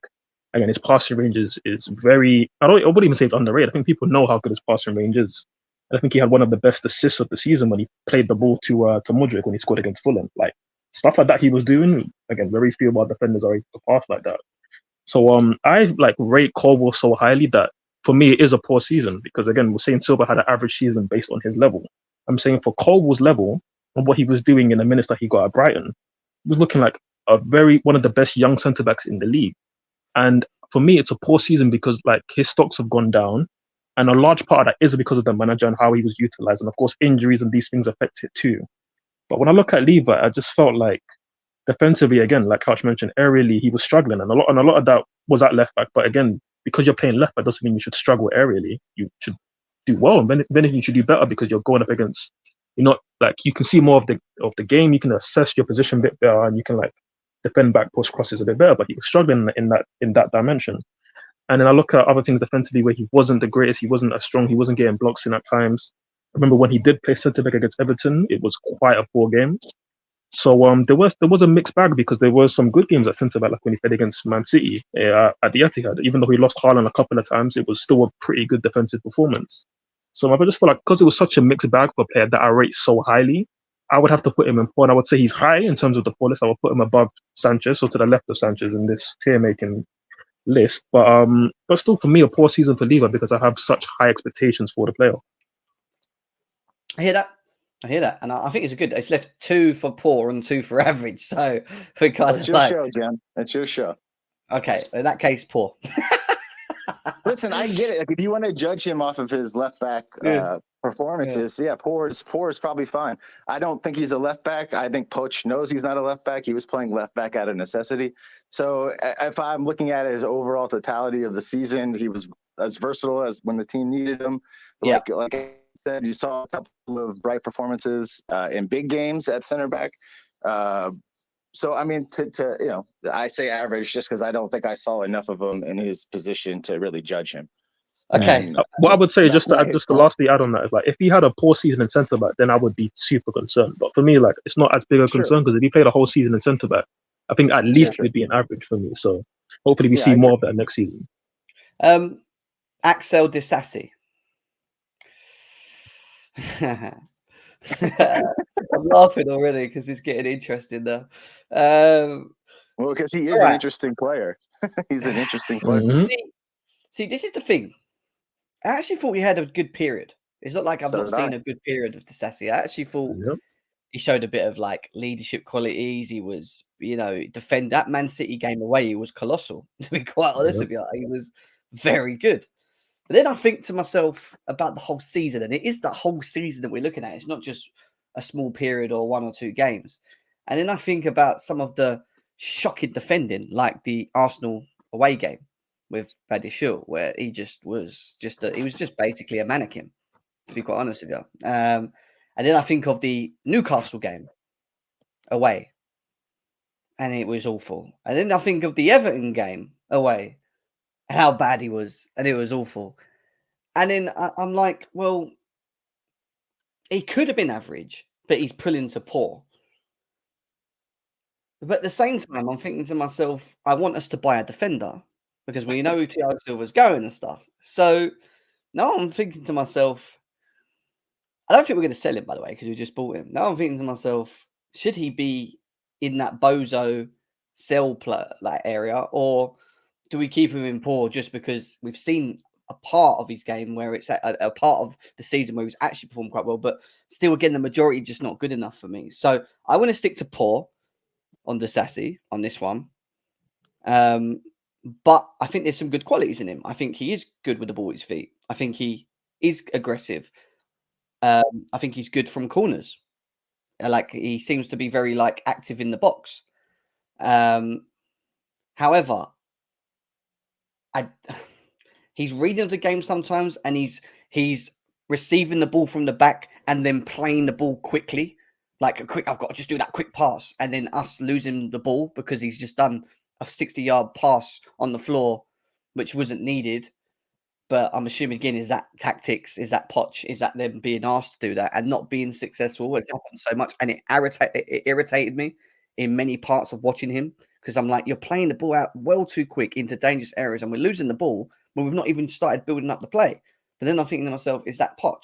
So I'm stuck when it comes to Disasi, because I think he's been poor overall, but at the same time, I think we've seen good parts of him. So what is it? Is it tactics again with him that's been why he's been majorly poor? Because he's played a lot of games this season for Chelsea. When you look at his stats at the club, he's done. Let's have a quick look. When you look at his stats at the club, he's played a lot more than a lot of our other defenders. He's played 31 games in the Premier League.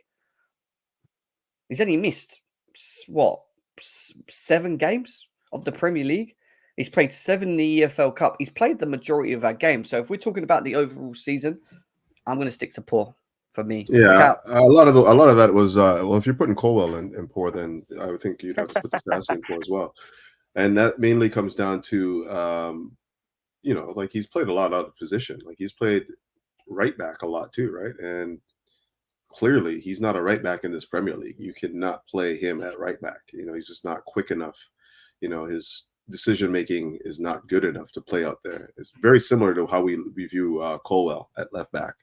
So I don't know. He's had some really, really commanding performances for us. I'm talking about aerials won. I'm talking about, clearances. I'm talking about just duels won. He's been good at times, so much so that we were saying that he might be that defender that, could be our commanding leader in the back. Like we've all said that at some point this season. He hasn't been consistent enough to maintain that form. We might have jumped the gun at anointing him the next one. But, for a first season in the Premier League, I don't think that he's been awful. I wouldn't say poor. I would have just said average. He's been asked to do a lot. But again, it's the same way I look at Colwill. He's been asked to do a lot in a position where he's uncomfortable. But he's not played it as much as Colwill, though, is he? You can't. It's not like he sat here and played right back. He's played slightly less. He's played slightly less right back than Colwill played left back. But I get the point either way from it's the same thing. It's a lot to ask for a guy coming into the Premier League for the first time to play right back in a league that is blazing quick like this one. And I don't know. For me, I would have put him in average, much like I would have put Colwill in average. But I'm not gonna tell you where to put him. Go on then, Josh. What you saying? Yeah. I mean, it's tough. I echo a lot of those because I like him a lot. I like the player a lot. And he's had times this year where I've watched him and I've thought all the same things you guys have talked about. Wow, there's a beast in there. He plays good aggressive D. He's quick. And then he's had times where I watch him and I'm like, okay, this is a young center back. He's making young center back errors, but then he's 25, almost 26. So not young age-wise, but he is fairly young from a professional standpoint. I think the way he played like maybe a season at Monaco, as a starter, and then now he's at Chelsea. Young in the I think league. that- Young in the league. Young in the league. Yeah, that's what I mean. Young from a professional standpoint, not necessarily like young from an age standpoint, like some of our other guys, you could say. Yeah. But he does some really good things. He is a little not slow on the ball, but sloppy on the ball. He doesn't necessarily pass with the pace that I would prefer my center back get the ball off his feet with. But I don't really know if he has to be that guy in the back line. You know, obviously you'd like to play him with a guy like Colwill who could do the passing portion of the game. But I would say probably average for me. If I had to judge his whole season, his first real season in England, I think he was average. He certainly had poor moments. So I get what you're saying, Jem. Like, and probably more recently poor moments. So that's what's stuck in your head. Like a lot of his good stuff he did was early, middle portion of the year. The poor stuff seemed to be more towards the end of the season. So that might be what's like more fresh in your mind. But I would say average season with some poor moments for me. Adds Disasi. What are we saying? Is he for average? Is he poor? We've got two averages at the moment. Yeah, Disasi is a very interesting one because if you were to do like a scatter graph of his performances this season, like he would have maybe more like in the elite in like the cold like category in terms of like really top level performances, maybe more than some of our other centre backs. But then he would also have an equal to maybe more amount in the bozo category because there was some awful moments from this player, and I think I judge him a bit more harshly because yes, he was brought in pretty much as like a bit of an emergency signing to cover for Fofana's season-long injury. But he's experienced. You have to remember he's still experienced, at least in terms of age, right? Like obviously Josh's point about him not having that many, like he's not got like 200, 300 senior level appearances, which is true. But still, compared to Colwill, Buddy Shill, Gilchrist, like come on, he's got way more experience than these guys. So, and he was trying to be the leader at times, and he certainly had periods where he was looking like he could be that guy. So I'll give him credit for those times because again, it's similar to even to a bit to like Sanchez because before Sanchez lost his way and then got injured, Sanchez had some. I think so, he had 1 month where he was voted in the team of the month, which again isn't a major prize, but it just shows that Sanchez had some good moments, and Axel had a lot more good moments over the season, but just a lot of poor moments, man. And I think for me, certainly there's some recency bias that counts against him, but I think it has to count against him because you're meant to be sort of the experienced guy in the team, one of the more experienced guys in the team.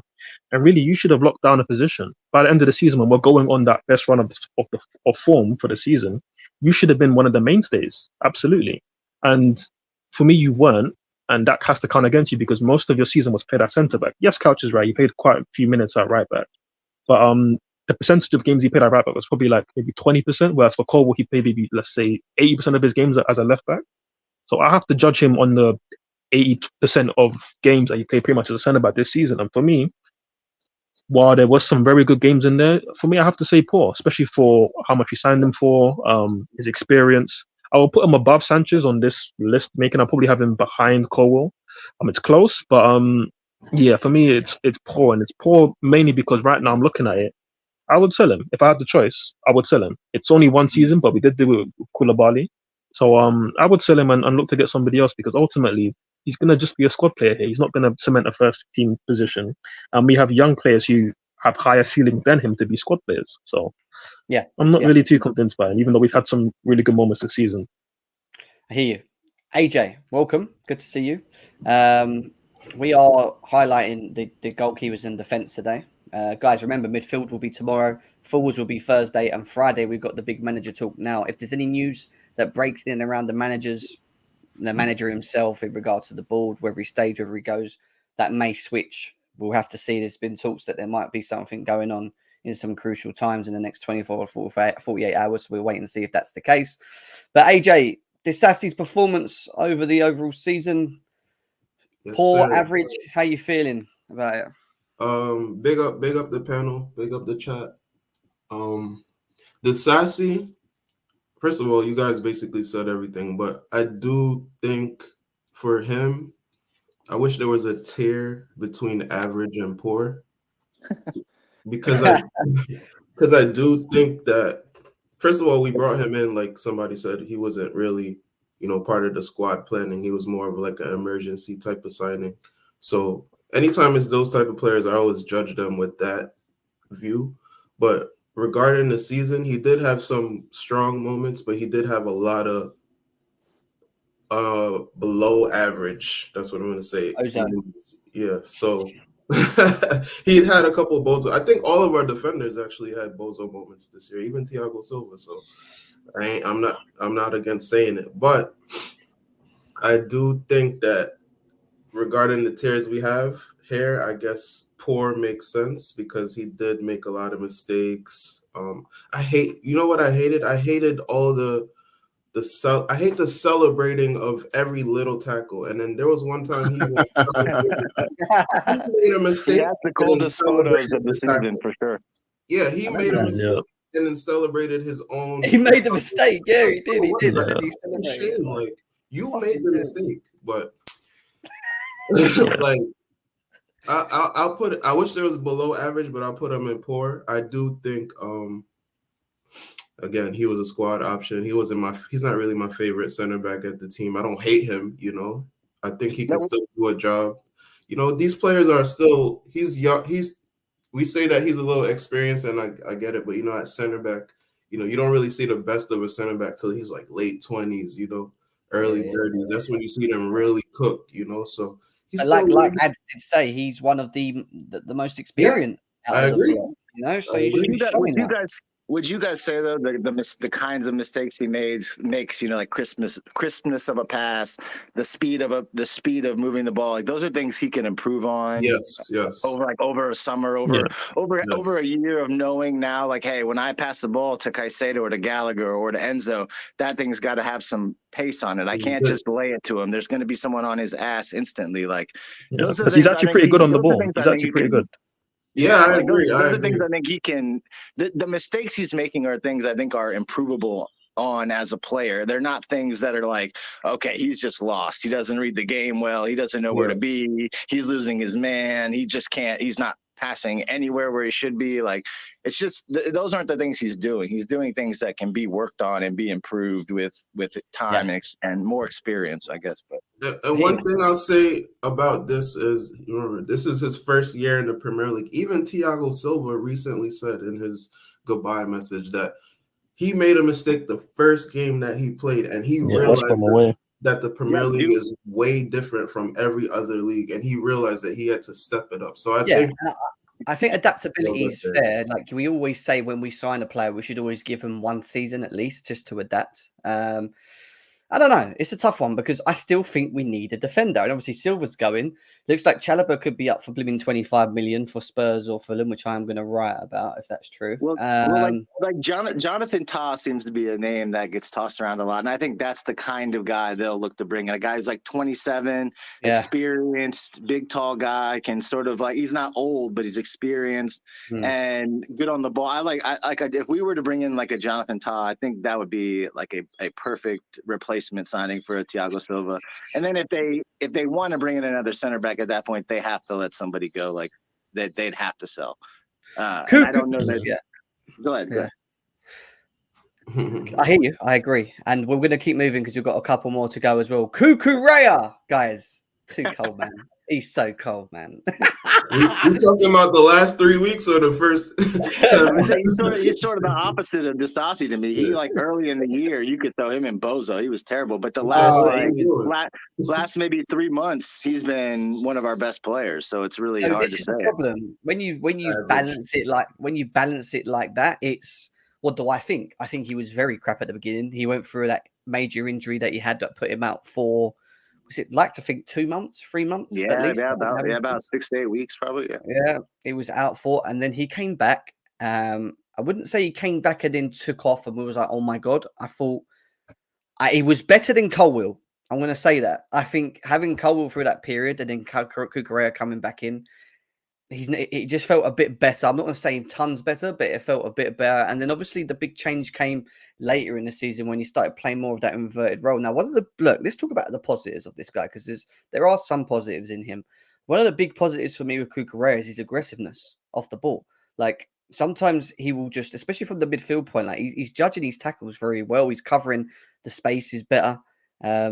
he's doing quite well in that midfield area, and it seems like that inverted role's grown on him, and he seems to like it. But then he goes back into that left back role, and I've seen him perform better there. I think he has performed better there, but he still has this like tendency to just worry me when wingers that are quick and direct are attacking him, because he stands off them. It gives them too much. That's the off the ball aggression that you love so much, Jim. That's where it hurts. Yeah, but he kind of doesn't have it. He doesn't have that aggression sometimes when he should have that aggression. If that makes sense. Sure. Like, Right, go for it. Like, go for it there. Why are you giving him so much space to get you to the box, cut inside or go? Like, I get you're trying to, but it's different, because like when Gusto does it, he does it where there's like not a big space or gap between him and the player, and he kind of like shimmies and runs with him. Do you know what I mean? And then bullies him off the ball with each, like, shields the ball off for a goal kick or whatever. Like, Cucurella don't do that. He gives them like too much space to like either take a cross in. Like, he does things that I just think like, what are you doing? And overall, when his performance, it's like, I think he's been really bad in parts. I also think he's actually been pretty good. So I'm going to stick him in, because he was bozo at the beginning. But then it's either average. It's average or poor for me. But I'm going to say average, just because I think he's kicked on as of recent, and he's like, even though he still has them little Recency bias is massive with you guys, eh? It's hard because I don't. It's So consistent. let him go. Let him dig his grave on this one, though. Look. I said it could be poor. I didn't say it shouldn't be poor. I said it could be one. If you all agreed poor, I'd go, okay, fine. Like, I agree. Maybe it's recency bias. Maybe it's because I've seen such bad performances off the left that even the other one that comes back, who's meant to be our best, is not. He's just not that good. It's actually worse than him. But he's now I'm judging it against what we got, and the other one, who we're going to talk about, wasn't even used and got loaned out. So, it's fine, Jim. Stand on it. Just say average and stand on it. He's also added an extra weapon. You know, him being able to step into the midfield. Gusto isn't stepping into the midfield.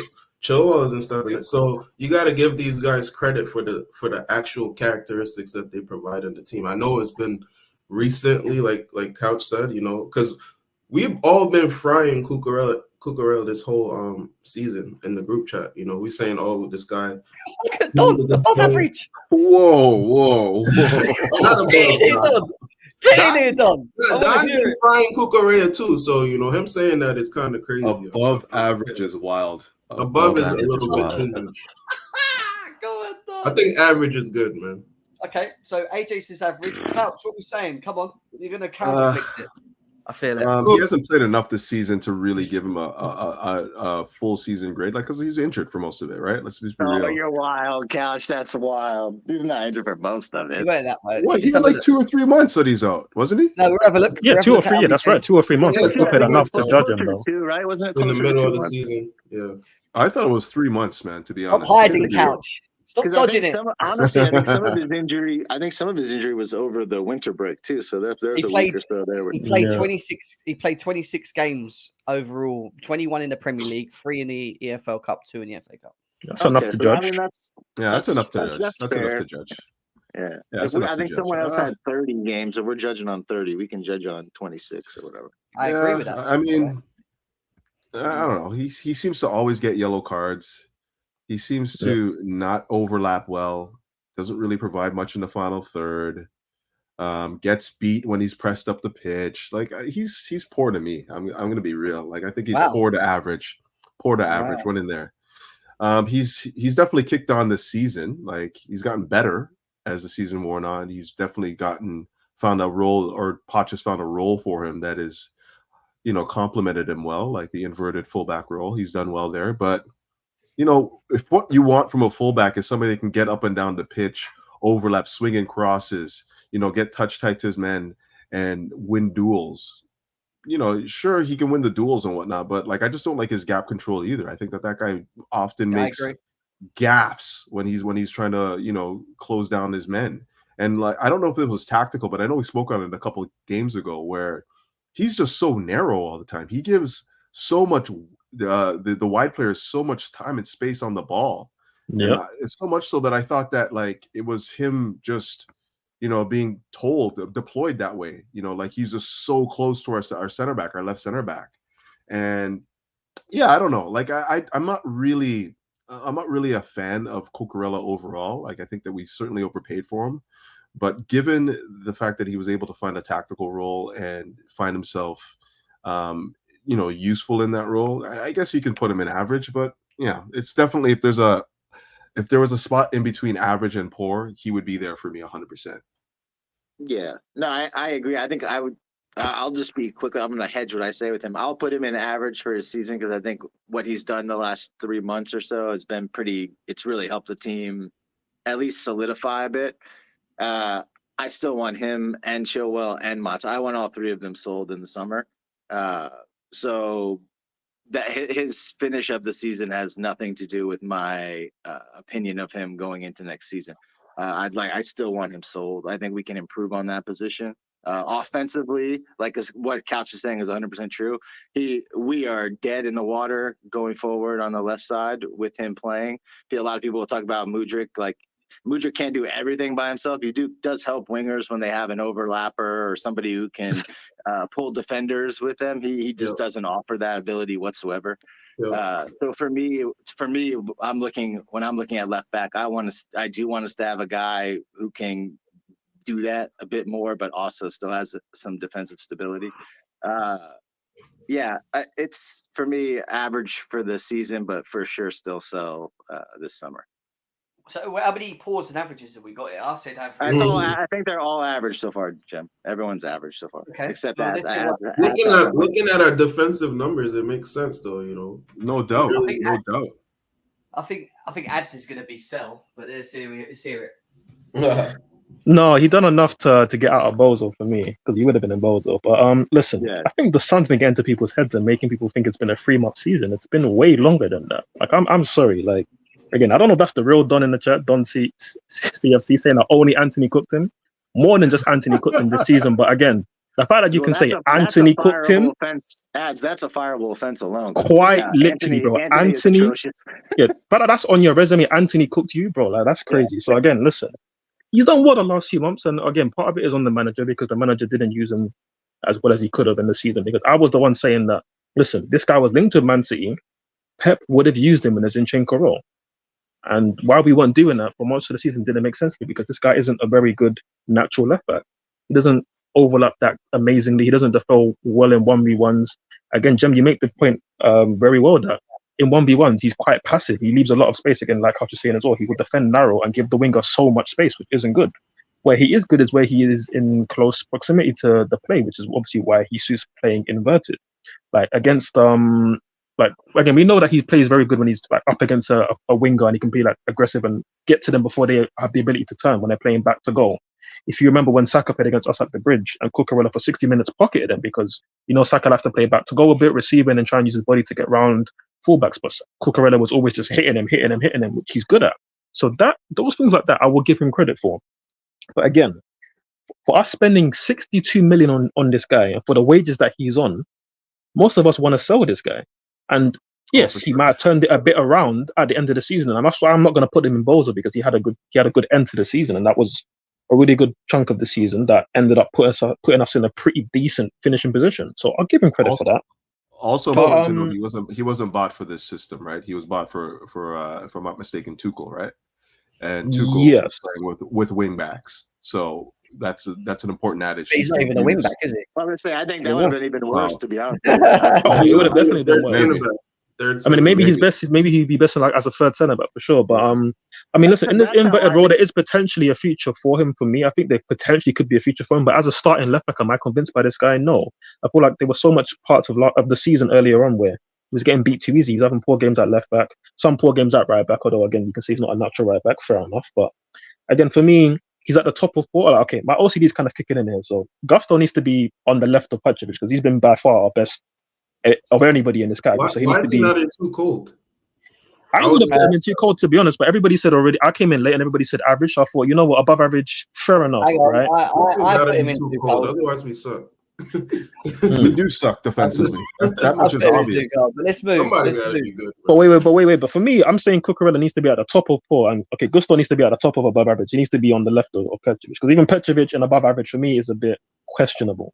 But Ads is the only one. I'm not ranking that deep. Ads is ranking. Oh no, deep. we need to. But again, I'm saying Cucurella should be in poor for me. Again, maybe I'm outvoted here, and if he's in average, fair enough. He's behind Silva, because again, you can make the case that if there's something between average and poor, maybe he would suit being in there. But yeah, for me, Cucurella, nah, man, I'm sorry. Yeah, behind Silva for sure. If he's going to be an average, then behind Silva, because I'll give him credit for the last few months. It's been pretty good, but come on, man. 62 million, and we all want to sell him. It's still not good enough.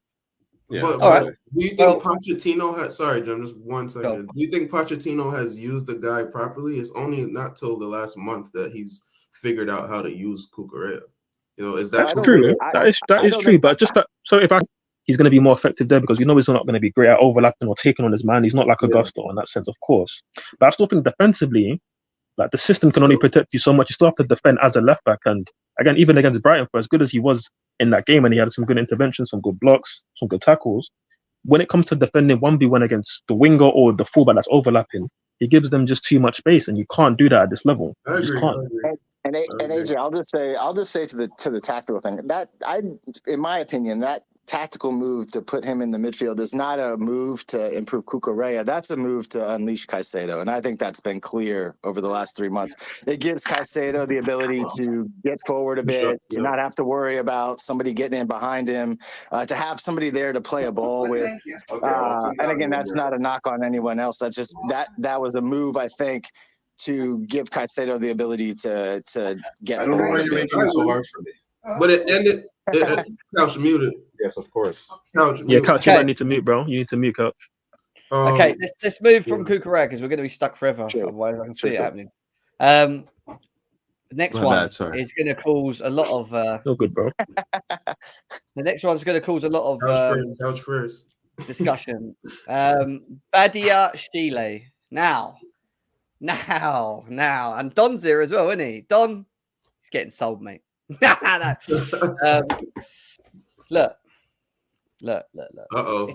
It's hard to rate him so much, because he's missed a large part of the season. I need to check how many games he's actually played, because I don't think he's played that much this season. So it's going to be hard. But then you have to base it on what you have seen and how he has played and how he's come in.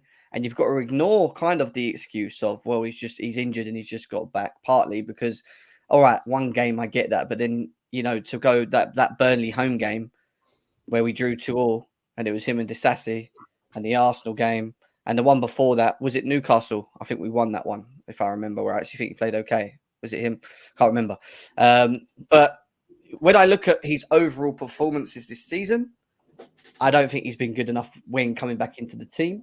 I've said countless of times what my problems are with Badia Stile. I don't think he reads the game very well. I feel he just feels like he's asleep, and he always needs someone of like a silver caliber next to him to kind of like keep him in order, in my opinion. We've seen him next to Chalobah, and it looks okay, is what I would say so far. But that's in a short space, short space of like 2 games. I think they played with each other near to the end of the season, but it's very hard to judge him because his awareness in the box is not good, in my opinion. He's ball. I think they all do it, by the way, when I say this, but he does it a lot as well. They ball watch ridiculously. Like their awareness of danger around them in the box is non-existent. It's just what's going on over there.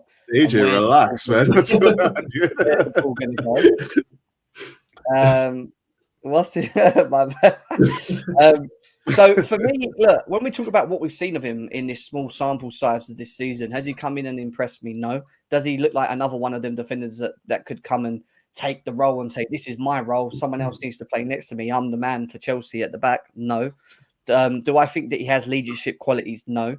Do I also think that like I said, his awareness and reading of the game is good? I don't think so. However, has he got some positives? Yeah, I think he's good with the ball at his feet. I think we saw that in the second half of the Aston Villa game where I think he actually played better. I don't think he's the quickest, as many people say as well when I watch him. And I don't like with him, the one thing that I don't like about him the most isn't when he's got the ball and he makes the pass. It's when he receives the ball and he's only got a second or 2 or 3 to think about it, because he just has this like bozo touch a little bit, and I'm just like, what is that? Like, I remember the Man United game where Anthony got the ball on the right and he whipped it into Garnacho, who headed it past the goalie. If you remember that they had a throw in and they threw it and he beat the striker to the ball, and all he had to do was take a nice little touch with his left foot, and it was the worst touch. It was like a Romelu Lukaku touch. Yeah. He lost control of that ball. He completely lost control of the ball. It nearly went into a tackle with the midfielder. I can't remember which, who then laid off Anthony off the right. And Anthony was off. He was all out of position. And it was all because he took a bad touch and they scored from it. And it's just like, he has these moments. I remember the Wolves game away where, or was it? Yeah, it was the Wolves game away where the ball comes into the box and he doesn't even clear it. He just passes it like on the floor in the box and he rolls it to someone to finish it. And we're 2-1 behind. And I'm like, or 2-0 behind at that point because then Nkunku scored later. I remember it was 2-0 behind. And I'm like, bozo moment. Like, and in the Arsenal game, well, I haven't got nothing to say about that because him and Disasi were just horrible together. I struggle to work out how he's going to suit a partnership with someone. And I think with him, to get the best out of him from what we've seen so far, it needs someone in the market that's experienced that can come in and sit next to him and take control of things at the back. He's not the guy to do that for me. Maybe Fofana could do that with him, potentially, because he might have that in him. But it's just whether we're going to see enough of Fofana. So if I'm looking at it for this season, I'm putting him in poor because I think he has been poor this season. Maybe even worse, but poor. Go on, Couch. Yeah, you stole my thunder. I already said that. I already said this stuff. This is not anything new to me. What you just said, this is what I've been saying for a long time now. But apparently, I'm biased because I don't like him or this, that, and the other. But I'm judging what I see. I don't have any bias for any Chelsea players. I don't have one that I hold in high esteem or anyone that I hold in low esteem. I just evaluate what I see. And for me, he's not good enough. He's just not good enough. Like he's had some good performances this year, but you can't tell me that the majority of his performances, the majority of the games that he's played so far haven't been poor. It's poor, and, like, yeah, I'm of the opinion that all of our defenders are either average or poor standard. And the reason why I say that is because not one of them is a commanding presence back there. He's not a commanding presence in the air. He's not a commanding presence in the box. Like I always see him ball watching. The ball's coming to it. When you think about center backs, you think about like solutions. You're thinking about guys that solve problems. I don't think that he does that. He's okay with the ball, the feet and whatnot. But in terms of like his ability to snuff out danger, his ability to read danger and be the stopper in the back as a center back, he's not it for me. But with that said, 22 games this season, by the way, Couch, or 18 in the Premier League, 2 in the FA Cup. Like I said, that's neither here nor there for me. Like I said, he's been more poor than he's been good this year, and there's no doubt about that. Nobody can tell me otherwise. He's been more poor than good, and when you look at him play, when you watch him play, you wonder if he has the ability to just be the boss back there, because that's what we need. We need either somebody to be the boss out of the defenders that we have, and if I was going to say anything about any of the defenders, he'd be the last person I would look to be the boss back there. He'd be the last guy, like without question, he would be the last guy. But like you said though, I think that if you put him next to a boss, it might suss out some of the problems that we have in his game.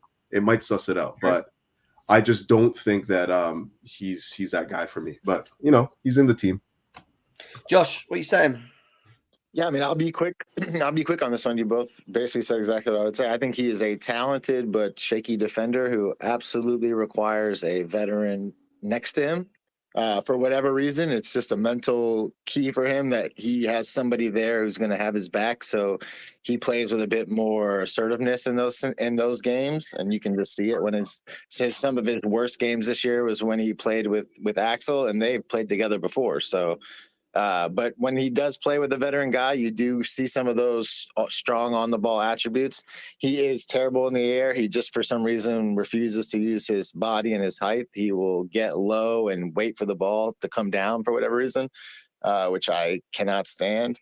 I think if we get the right veteran defender this summer, I think he could. The guy played. Sorry, Josh. Just because he pulled this up. The guy Sure. played 10 games last year, 10 games, 900 minutes, and not And all it's- of them yeah, were exceptional, and not all of them were great. So, like, I don't know what we're talking about here. Anyways, go on. Yeah. Oh, he I played didn't into see- Thiago Silva as well. I didn't Exactly, see and he any played in the re- back three for most of those games as well. Yeah, I didn't see any real big progression from last year to this year that would give me any like big flags that he's going to progress big time next year. But I do think if we get the right defender and they don't want to sell anybody, then he could be better next year just through having been around the team a bit now, and hopefully Yeah. that comfortability level will help him. But I agree with what both you said. I think he just not there yet. Of the group, he would, like Couch said, of the group, he would be in the back of the group for me right now. So poor, you can put him in poor. Yeah. Ads, how do you sure, man? What are we saying? Yeah, no, I think this is quite a straightforward one. He's in poor. Not been a great season. And I think with him, obviously I was quite high on him when he first came in. He had a good season in terms of the games he played last season, although of course, like Couch said, it's a relatively small sample size. But this season, no, again, obviously there was quite a few injuries, but when he did come in, he struggled and had a lot of bad moments. And I think with him, the only thing I can give him any kind of allowance on is that a lot of times he would perform badly when he was first coming back into the team. And I feel like he's just maybe one of those kind of players who kind of struggles to get into match pace. Again, I think his injury was, I believe it was, I know something that affected his, I think it was hernia injury, which I believe obviously affects your movement. So he maybe was a little bit extra kind of stiff and not as mobile as he was last season. So I think that can affect things. But again, that's only a bit of a caveat that I can give him because, like you were mentioning earlier, Jem, the catalogue of mistakes is big. Like, you even didn't mention ones like Newcastle away where you had some really bad errors. Even Newcastle at home in the cup when we beat them in the penalty shootout. He literally gifted Callum Wilson a goal on a plate. So awful errors that he made, which absolutely have to put him in poor. But I think Josh is also right that this is a player with talent. Maybe win the right system with the right centre back next to him, he can actually be a good player for us potentially. And he's still relatively young, so there is room for improvement, but it's certainly a regression of what we saw last season. We expect better, and it's not like I know Don's sitting in here and he's probably like ripping his and say hair because he ain't got any hair. He ain't got any hair to rip out. That was a shot. Shield, our best defender. No. I'll defend Don. He doesn't think that highly of Eddie, but what? I think you called him our best defender, man. What are you talking about? I mean, I'll let him clarify that in the comments. I mean, sure. I mean, No, Don, I think I rate Don. Ask him who he thinks our best defender is. He'll tell you. But Alexander, does anyone else remember when we played back three under Potter, like closer to the end of the season there? Does anyone else remember? Yeah, he was left centre back. I was at a home game against Villa. Where Get your facts straight. Get your facts straight, son. Get your facts straight. Watch the game, Alexander. Go read a book. Yes, sir. Come on, man. What are you saying about? You hear me? Yeah, we hear you. I think Jem out froze. I was about to say. Nah, first of all, I've been a big defender of Body of Shield. So I'm with Don in this. I think we view him similar. The only thing is there's a different Body of Shield this year compared to last year. But everybody forgets that Body of Shield missed preseason through injury. He had a hamstring injury.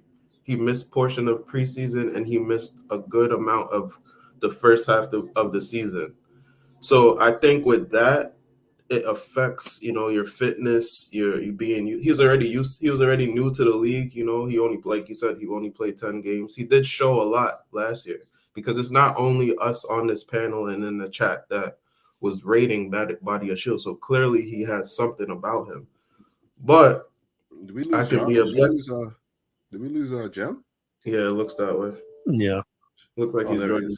There he is. Okay. I think Don interrupted my Wi-Fi. Don shut it down.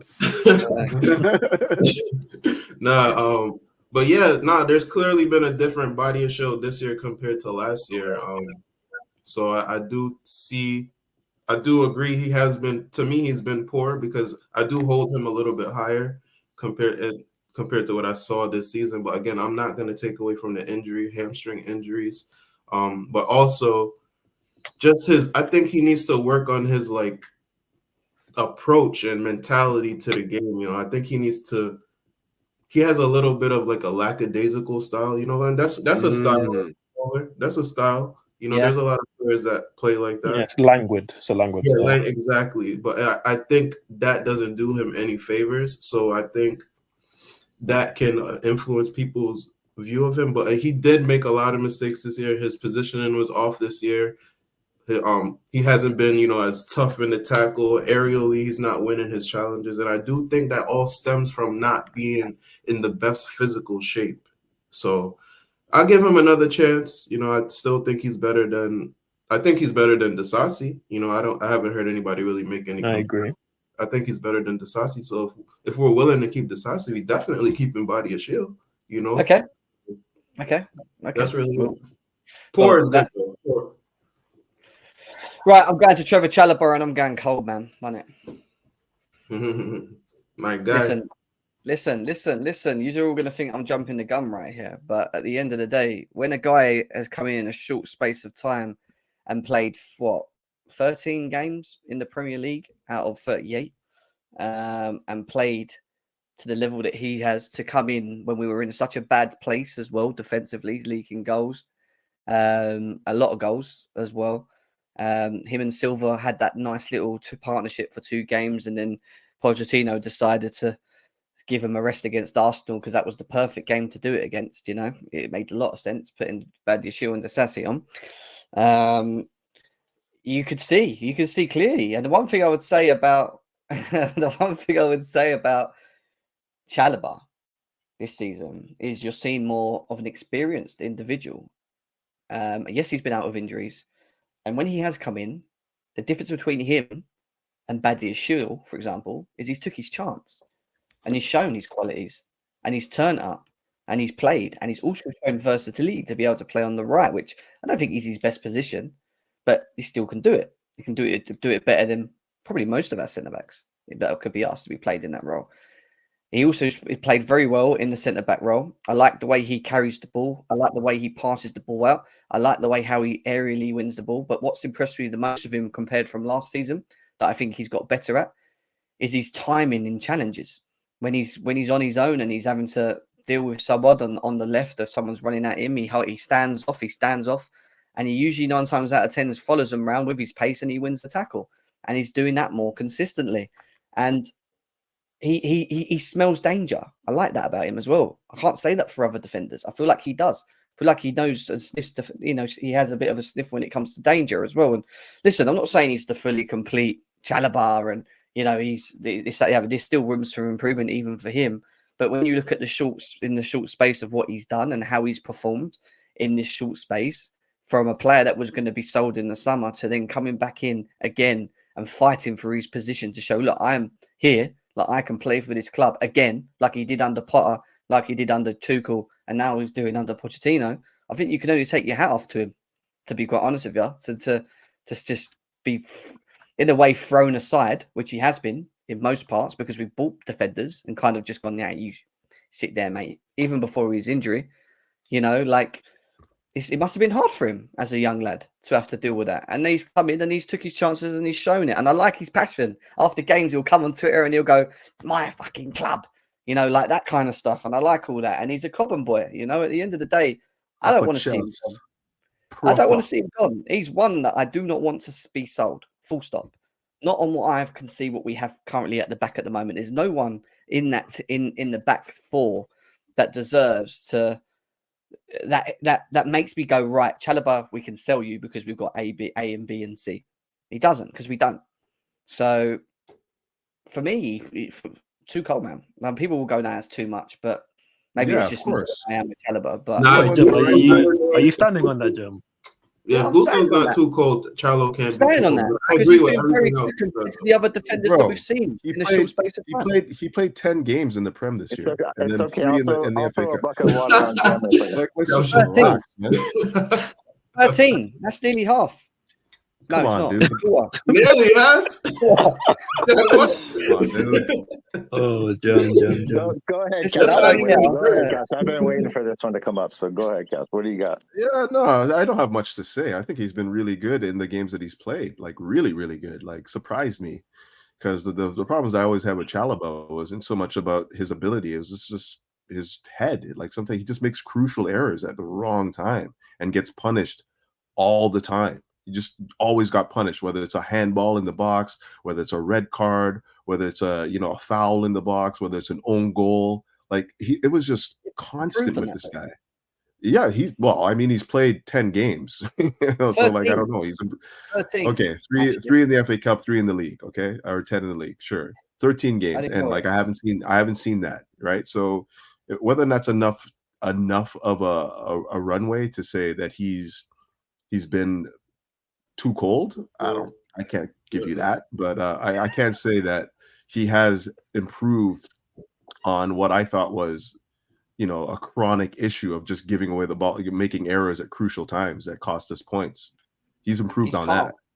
And the thing that I like, the thing that I like the most about him is the fact that like he doesn't have to play a lot of minutes to give you his top performances. He doesn't have to play 30 games to see the best of him. That's an invaluable skill set, in my opinion. Like when you have a guy that could come in from the cold, not play for like months and then give you an 8 out of 10 performance, you know what I mean? And play in multiple roles and not look completely out of place. So I can see why you say too cold, but there wasn't just enough evidence there to support it. He's above average to me. And, I wouldn't sell him just because even as a squad guy, he's a guy that gives you things that you need in the squad. 100%. Go on, Josh. Okay. All right. So it's hard for me to rank his season above all, so I'll just say you can just put him in above average because for me, two things can be true, right?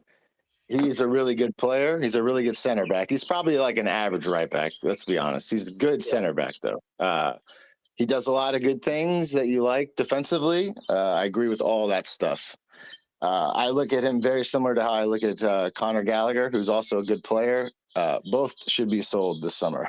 And I say that because, for one, the club can make a ton of money on both those guys, and neither of those guys are guys that are going to go to another club and make any real big impact or difference. So if I were to tell you could replace Trevoh Chalobah with, say, like a Castillo Luqueba from Leipzig, who's 21, French center back, really good prospect. No. I think most people would probably look to try to improve the squad. I know we like Chalobah, but I'm looking to improve my squad. And if I can get somewhere around 80, 85 million for Chalobah and Gallagher in the summer, see you later, boys. Sorry. Both of those guys can be improved on, and you know it, because neither one of them would be in any of your starting 11s with everybody healthy. Why him though? Why not fucking Axel Disasi? Because we can get a lot of money for him, and they are not going to garner that sort of money this summer, and we would probably not make money on them if we tried to sell them this summer. And again, I don't think he's a guy that's going to go to any other team and change the trajectory of that team. And for me, I think we can improve by getting a better, younger prospect. I think he'll be like an Ake if he leaves there. I mean, I don't know. I think if he left us and he got anyone had a sniff of him, if he goes to City, maybe he's not going to be. Is he going to go to Villa? If he goes to Villa, does he make Villa like from 4th to 2nd? No, Villa probably actually goes somewhere. Probably, but improve in what way? They probably next year Villa are probably 6, 7. If we had to really be honest about where they finish next year.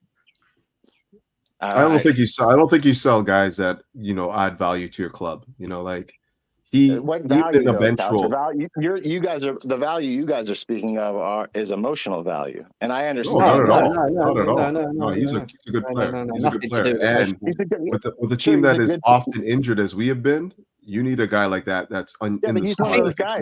Couch, he's one of those guys. He missed over half the year. Fair enough. What do you want to tell you? He played 10 Premier League games. Good player, but there's nobody we could sell and make plus 40 million on in the summer other than him. I just don't see better defenders. If you sell him, you weaken our team. That's the way I see it. Well, you're not selling him and not replacing him. You're selling him and replacing him. Yeah, but then who are we replacing him with? That's the next question. And when I look at what we've got at the moment, I'm like, are they better than him? No. Well, you wouldn't be replacing him with somebody on the team. You'd be buying somebody to replace him. Yeah, I know, but what I'm saying is what we currently have at the moment isn't better than what he is anyway. I'd get it if we sold him for 25 million and it was because, you know, two of our four centre backs were like top and they were playing every week and, you know, had this great chemistry. They're not. In fact, he's better in the team than they are. But Jem, you realize the gap that you're talking about, the margin is so thin. Like the fact he's not like 10 levels better than Disasi or 10, 20 levels better than Batty. He's like slightly better by experience mostly. It's not the gap there in level is not that much. You guys are making it sound like the level, if he leaves, oh my God, we're lost at center back it's now. not that. No, we're replacing him with a younger, better prospect. There's intangibles that he brings to the game, though. I understand that. I understand that. And Connor brings the same exact intangibles, and I want him sold too because there are better players who will get goals and assists from that position. But it's different in center back compared to in the midfield, in the central midfield, where you're talking about intangibles that I could find in other players. His intangibles are things that you get from a workhorse. Like, well, we've signed 3 center backs and we haven't got those intangibles. Exactly, you want to sign another one? Yeah. So it's going to be chasing it. You know, we have it already. We have it already, and if we didn't sign the other 2, we could have just had Chalobah instead. Why did we do that? We bought these players because they're meant to be better than what we supposedly already had, and they're not. I'd be interested. I just would be interested in this opinion. Had Chalobah say like 30 games this year instead of 10. I'd be interested. No, I agree with that. He's played 13 games. Again, that's not his fault, though, is it? That's again managers. But guess what?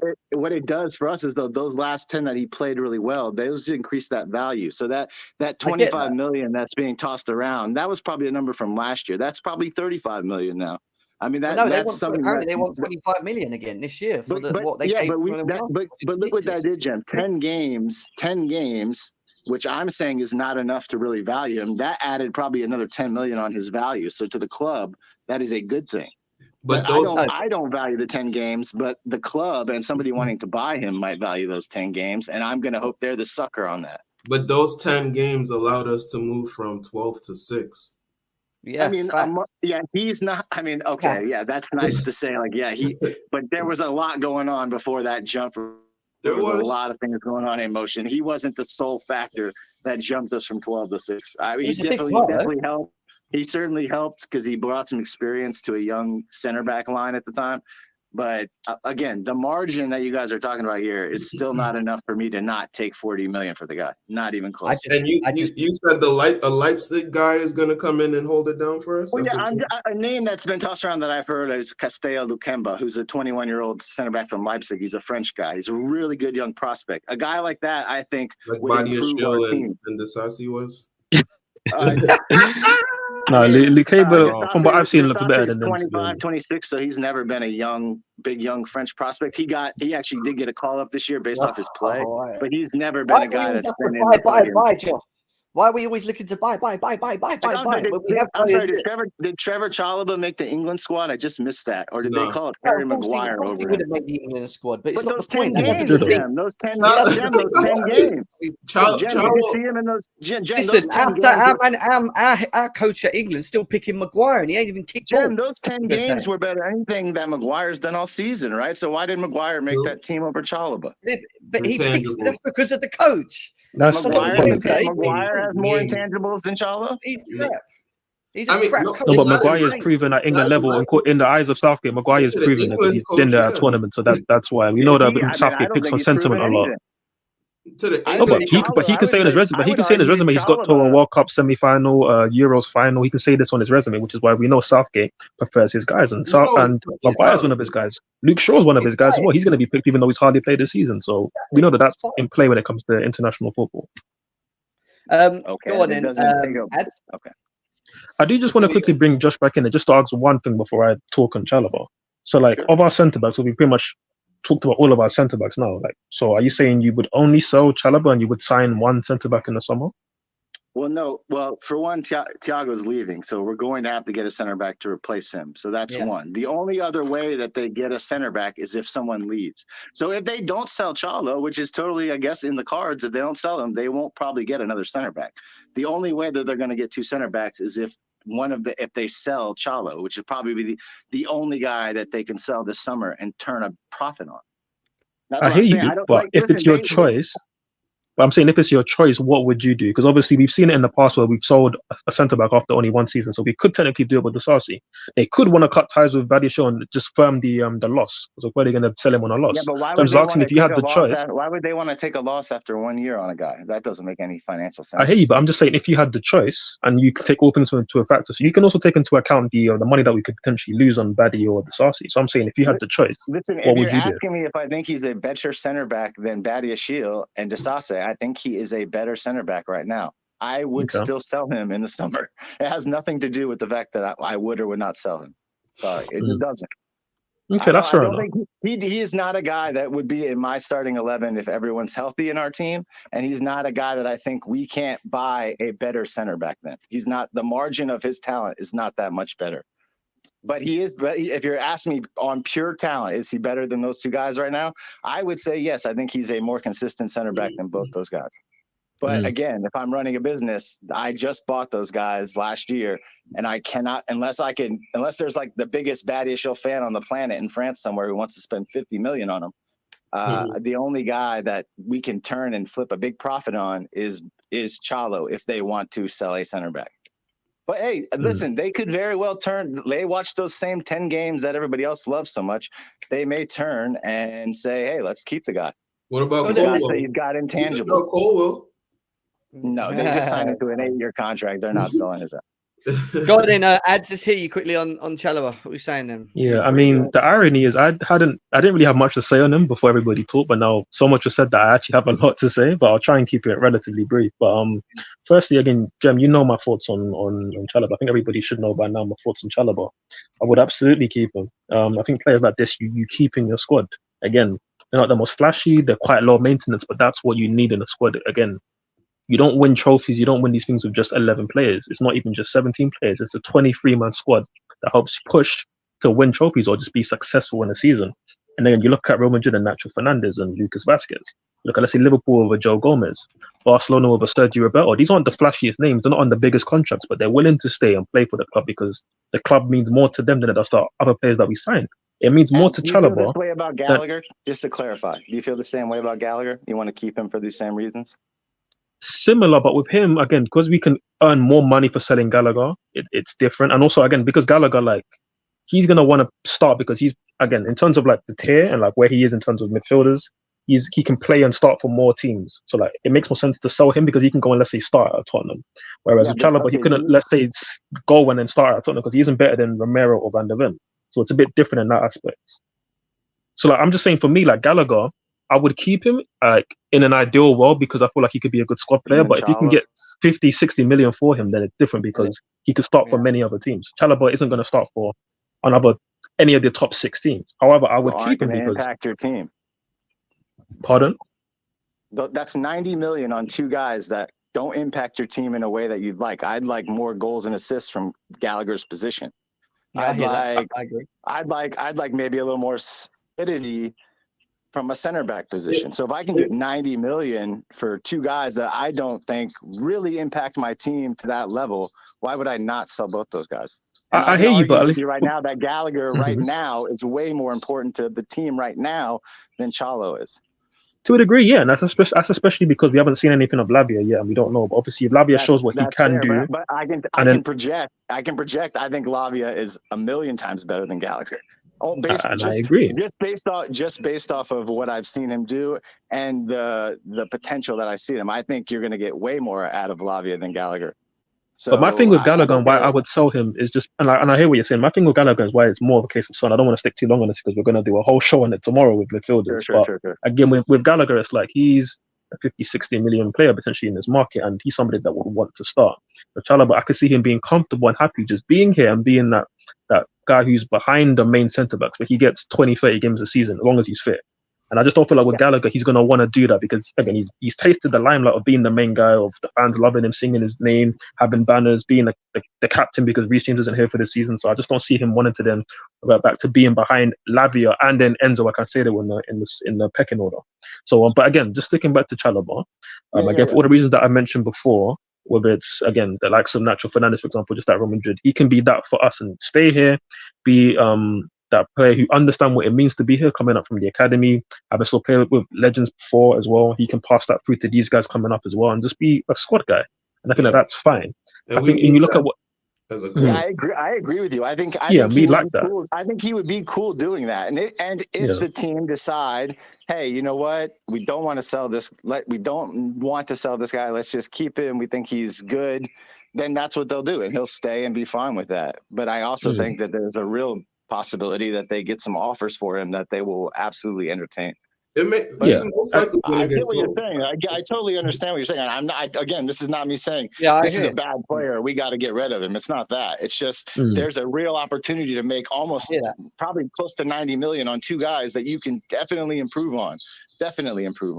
So I think if it is 40 to 50 million, if it is 40 million that you can get for Chalobah, then it's a bit more of a question for me. But I just feel like it's 20 to 25. That's what I'm seeing. It's on reports, and I think 20 to 25 for him is like, I'm not that in need of that 20 to 25 for somebody that can stay here and be another 8-9 years and be like a certified squad player for us. I do think the price should be more than that. We absolutely deserve to demand more for our players. He could definitely 35 million at a minimum would be what I would take for a guy like that. Absolutely. I mean, no, that's fair. I guess we can wrap up that part of the conversation with him in terms of like whether he will go or not. I just want to talk a little bit on his season.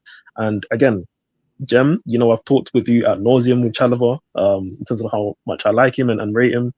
He wasn't too cold in these 10 games, if I'm being completely honest. Again, as much as I like Chalo, like, again, it's funny because, again, the opinions sway so quickly as they do sway on even the manager in just a short period of time. With Chalobah, when he first came back, Chalobah first came back into the team, everybody's talking about, he's a bomb, he needs to go. He cost us against Man City when he came on for like a few seconds, and I think Rodri's shot deflected off of him and people wanted to make him out to be the villain. And I even remember when he started against Leeds and we won 3-2 and cool, that was by we won. He was awful that game. He got absolutely destroyed by flipping Mateo Josiah, whatever that guy's name is, their striker. He got destroyed. And then again, even though he played in games against like Brentford and Newcastle and Sheffield United later on, when he came back from another small injury, we conceded 2+ goals in all those games, and some of them he was okay, but some of them he weren't great. So like we can't make out that he was always that amazing. But I stayed consistent through that time. I said that I still want him to stay because I feel like there's a player in here that can be a good squad player for us. And it just turned out that after that little run of games, he started to start more consistently, and he was playing alongside Thiago Silva. And we had a really good run to end the season, and he actually showed his best form, probably his best form that he showed for us in the Chelsea show, at least since Tuchel, where we were obviously one of the best defensive teams in Europe.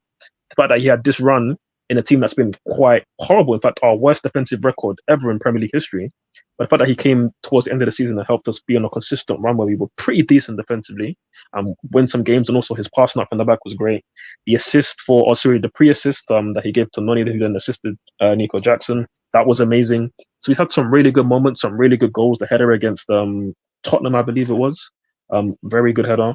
So like, yeah, above average. I mean, I even feel like I would maybe have said average, because average to me is good. But okay, I can deal with him being in above average because, again, I like Chalobah and I thought he's had a really good impact. And of course, we judge these guys based on their level, because Cucurella we judge harshly because he's 62 million. Chalobah, he's relatively low maintenance from the academy. Above average is where he should be. So yeah, interesting conversation for sure. But, I agree with all. I agree with all that. But all right, guys, let's move on from Trevoh. It was a long one. We've got Maatsen here, but he hasn't really played, so I'm gonna have to put him in here. Is there anything that anyone wants to say on Maatsen before we move on to Chilwell? I have a lot to say, and listen, I was with you just to a degree with obviously the Chalobah conversation. You telling me that Maatsen can't defend? I highly not only am I telling you that, I've got lots of video proof of it. And there's a reason when people want to talk about Poch, like, he only played him at the wing. Well, in the little preseason run he was on, that people were like, he played good in the preseason. Those were all from like the wing or 10 roles. Or right wing or 10, right? So he doesn't play him at left back because he's 5'5" and doesn't defend. Cucurella is 5'5", but he's a defense first guy. His mindset is play defense first. If I can get forward, I will get forward. Maatsen's mindset is get forward, and then defense is a back thought for him. And it has hurt Dortmund to a certain extent too. I mean, obviously they're in the final, but so it doesn't really matter. I'm not going to argue he didn't go to Dortmund and do great, but he's done all right. He's gotten yanked a bunch of times in league games for defensive errors. Now he has scored a couple goals there, but this is a guy again that if I can now have a bidding war between say Dortmund and Bayern for Maatsen, and they want to give me 40 or 45 million for him, out the door, dude. Please, listen. He is a decent wing back, a decent offensive wing back. I'll give you that. If we played a wing back system where we didn't really require a defensive left wing back, I'd be like, cool, throw him in. We play with a left back. We need a left back to be able to at least play some defense. That's my take on Maatsen. I let you have your. None of that said he's a bad player, by the way. Just not a defensive left back. I'm glad you added that last bit of caveat, but despite that, I still think you're doing him a massive disservice. And I think some of what you're saying, I hear, and to some part I can take that in, because defensively, no, I'm not going to say he's a lockdown defender. I'm not going to act like Dortmund are at times caveat for his defensive capability. But again, it's not like that's uncommon amongst modern football. Again, we've seen it whether it's Zinchenko or with Cancelo or with Trent, where we see centre-back sometimes covering. Obviously, I've seen it with Dortmund too, where Schlotterbeck will sometimes cover the 1v1 duel and allow Maatsen to cover in behind. His team, by the way, Trent is a massive liability to his team. Massive. Yeah, some of these guys are, but I don't think Maatsen is a massive liability to his team defensively. And again, we've seen it with Dortmund in the league and in the Champions League, where there's been some decent defensive performances, some that are not great, but what he offers on the ball, his tactical flexibility and how he helped to change their season, he wasn't the only part of that. But he was a massive contributing factor alongside the likes of Jadon Sancho and other players who have really turned up in the second half of the season. This guy is somebody that was massively underused here. And when you look at the tactical solutions that Poch found later on in the season with inverting fullback, you could have found that with Maatsen. And again, I'm not here to say that Maatsen would have helped us to concede less goals in terms of him being a better box defender. But I tell you what, we would have been a better team had we actually used him to invert and control games more, because it was awful with Colwill at left back. For a long period of time. Invert Maatsen to be more defensive and completely null the one thing he does well, which is get forward. No. He would be more involved in a game inverting, and he has the ability to also pick his moments to overlap. Because again, he does it for Dortmund. He inverts for Dortmund a lot, but then he also finds periods to overlap Sancho or overlap Adeyemi. So again, this is a player that has the tactical flexibility. You could have been used more in a season where we had Cucurella out for a period of time. Chilwell is almost a non-factor. We had Colwill having a lot of bad performances at left back, and you had someone in Maatsen who could have given you that, and he was in good form in pre-season, but you never really wanted to trust him. In the few times you did trust him, or at least you had to depend on him because you were in dire straits, like Brighton at home, where our captain Gallagher got sent off. We were in dire straits. Matoma was cooking. We had to bring on Maatsen at right wing back to help support the game, and he actually did a good job of locking down Matoma, and we saw that game. But again, did we trust him further? No, we didn't. So of course, if we're going to rank him for this season, he has to be in poor or whatever, because he didn't do much for us, but he went to Dortmund and he showed what he can do. And I feel like if a manager trusted him more, we could have got more at him for this season and helped us find solutions earlier in the season, not just find them in March, which isn't, again, for me, good enough. Okay, we need to shift on from Maatsen, who could be sold. His talks today that Dortmund are putting together a 23-odd million pound bid for him when we value him at 35, so they're going to have to come back on that. We need to add Bozo, sold, injured, and loan, because the caveats are made. But I'm mad with that. Chalobah's also another one who is up for 25 million, apparently, same as what it was last year. They're looking for the same this year, which we'll have to wait and see. Anyway, we've got one more left, and it's Chilwell. Now, I was just looking at his stats. What did I miss? Did I miss somebody? Who did I miss? In terms of Maatsen and James? Chalobah. I missed Reece James? Oh, man. Okay. All right. No, we didn't talk about Reece James. But what can we talk about Reece James? We're nothing to talk about. Bozo. No, I'm just kidding. Yeah, we can't. Right. He just stays as a bozo for doing what he did at the end. Come on, Okay, Reece. He was cold in the performances, though. He was actually cold. He was Oh, cooking. incredible. Yeah, against Ben Liverpool, Man City, he had some cold performances. Yeah, Forest. Yeah, forget that. It wasn't enough anyway. Sample size with Reece James. We know what he is, but he hasn't played enough this season. 21 appearances, 13 Premier Leagues, 5 FA Cup, 3 EFL Cups. He's played 21 in total games, which is unusual. It doesn't feel like he's played a lot, but he's had 0 goals and only 1 assist in them 21 games that he's appeared in. So where are we placing Ben Chilwell? For me, I'm going to be quite honest with you. Out of the two at the moment, I think he's poor. In fact, I think we should sell him. He's one of the players we should sell. In my Easy opinion. decision of the two. I mean, if you're not going to sell both, you'd have to sell Chilwell. You have to sell one. Again, but reliability in terms of his fitness isn't there at all. availability, fitness. Yeah, and he's not the same player he was pre-injury. You have to accept that he's not the same. He's not got the same confidence. His decline has been insane. Yeah, it's everything. Yeah, man. not the same player. Yeah, and again, you look at someone like Maatsen, right? Like we look at somebody like Maatsen, yeah, who again, defensively you can say, oh, he wasn't this or he's not that, and you have to cater the system around him. He still went up against the likes of Bakayoko in the Champions League, Dembele in the Champions League, and still held his own. He wasn't getting absolutely cooked, but it's like with Chilwell, I see him step on the pitch for us, and it's like defensively, you're not at all a lockdown defender, and offensively, you offer nothing offensively. Again, we saw what he did against Liverpool against City when he came off the bench at Wembley. Hardly trusted with minutes anymore, even though he's the vice captain. And yet when he comes on, you have one opportunity to cross the ball in, a very easy cross, might I add, and you absolutely fluff your lines. And again, other performances when he's come off the bench or played recently, awful, which is why he's not been a factor even when he's been fit. So this guy has to be sold. He has to be sold. The injuries definitely affected him. I watch him on the pitch and his heavy touches. He's up and down the movement on the pitch as well. He's heavy. He's just not with it when I watch him. He's just not the same. Yeah. Like I watch him and I'm just like, you are not the same, brother. Like you're just not. Like, and it's really. It's a far cry from when he was like scoring like, what do you have, like 3 goals and 5-6 assists one season under Tuchel. Like it's just a far cry from that. Like he's just not. And I keep on going back to that because I still think that he's a great ball striker. He's a guy that, like, if you put him inside the box, he'll score a fair few goals for you. But it's just getting there. It's everything that get him there that is the problem, right? And I mean, somebody has to go. It has to be him. I mean, it's hard to say that, like, you know, he was just named vice captain, but again, it's availability for me too, man. Like, if you can't give us minutes, if you cannot actually physically give us minutes, then what purpose do you have in this squad? It's one thing to be nice, you know, you're taking guys out to the bar and, you know, you're being the guy that helps. Yeah, exactly. To help, like, to help bring guys in and like make them feel comfortable and everything. But we need more. You know, you can't. We need more for 200+ K a week. Yeah, and you need to give us more if you're going to be a leader at this club. You're going to have to give us more. He was one-on-one with, and he didn't pass the ball. Remember, he got the ball and he was like one-on-one with a goalie, and he should have just had to pass it to the right, and he done the most dumbest thing. I can't remember what he did. Do you remember? No, I think he was one-on-one, and then he passed it when he could have just shot, and then he passed it behind Sterling. I think it was early in the season that he did that. Stupid, yeah. I remember. He's had a lot of bad moments, and it's a shame because even before he got the big injury, really much to say. If you remember the Juventus game, like he was incredible in that game, and I think that was on a run where he had scored like 3 in his last 5 or whatever it was. And the Reece were flying, and then he got injured, and he's just never been the same since. I agree. When you look at this, guys, this is the defense end of season 23-24 season review rating.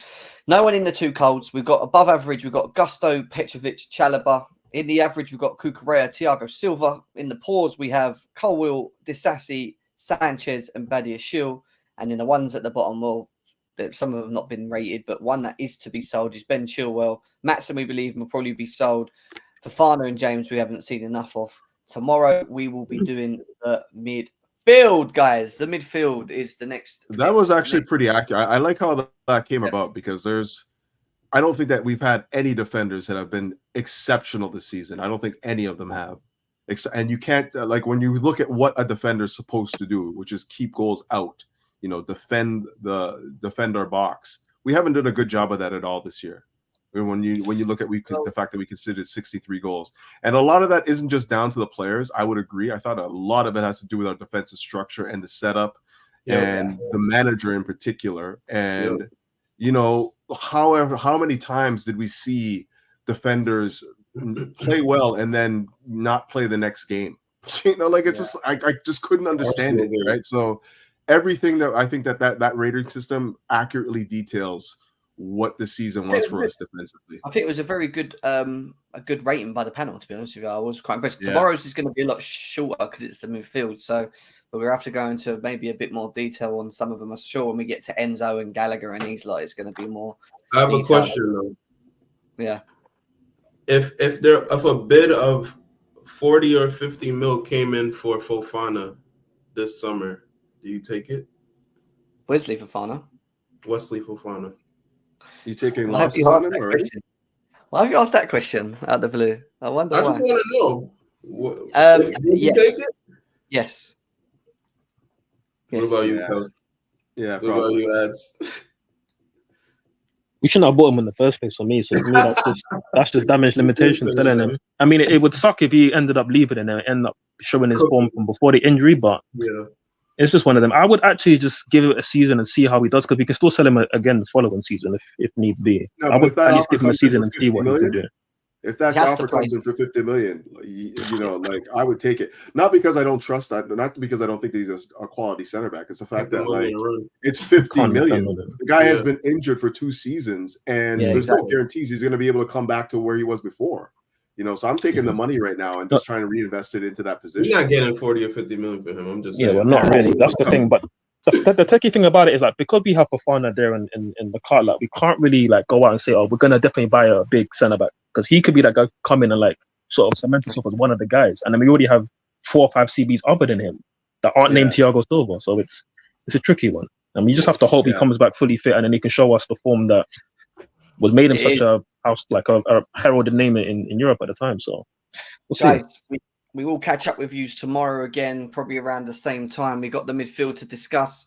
We'll keep you updated on any news tomorrow in regards to the managers as well. Keep yourself eyes peeled, because there's a potential in the next 24, 48 hours, maybe by the end of this week, that we could have an answer to whether Pochettino is at this club or isn't at this club. And we might have to reshuffle the shows if that's the case, because the manager one's on Friday. We'll see what happens. We'll see what happens before then. But listen, been a good show. I've enjoyed it. 2 hours and 30 minutes. Take care of yourselves. See you again soon, guys. Peace.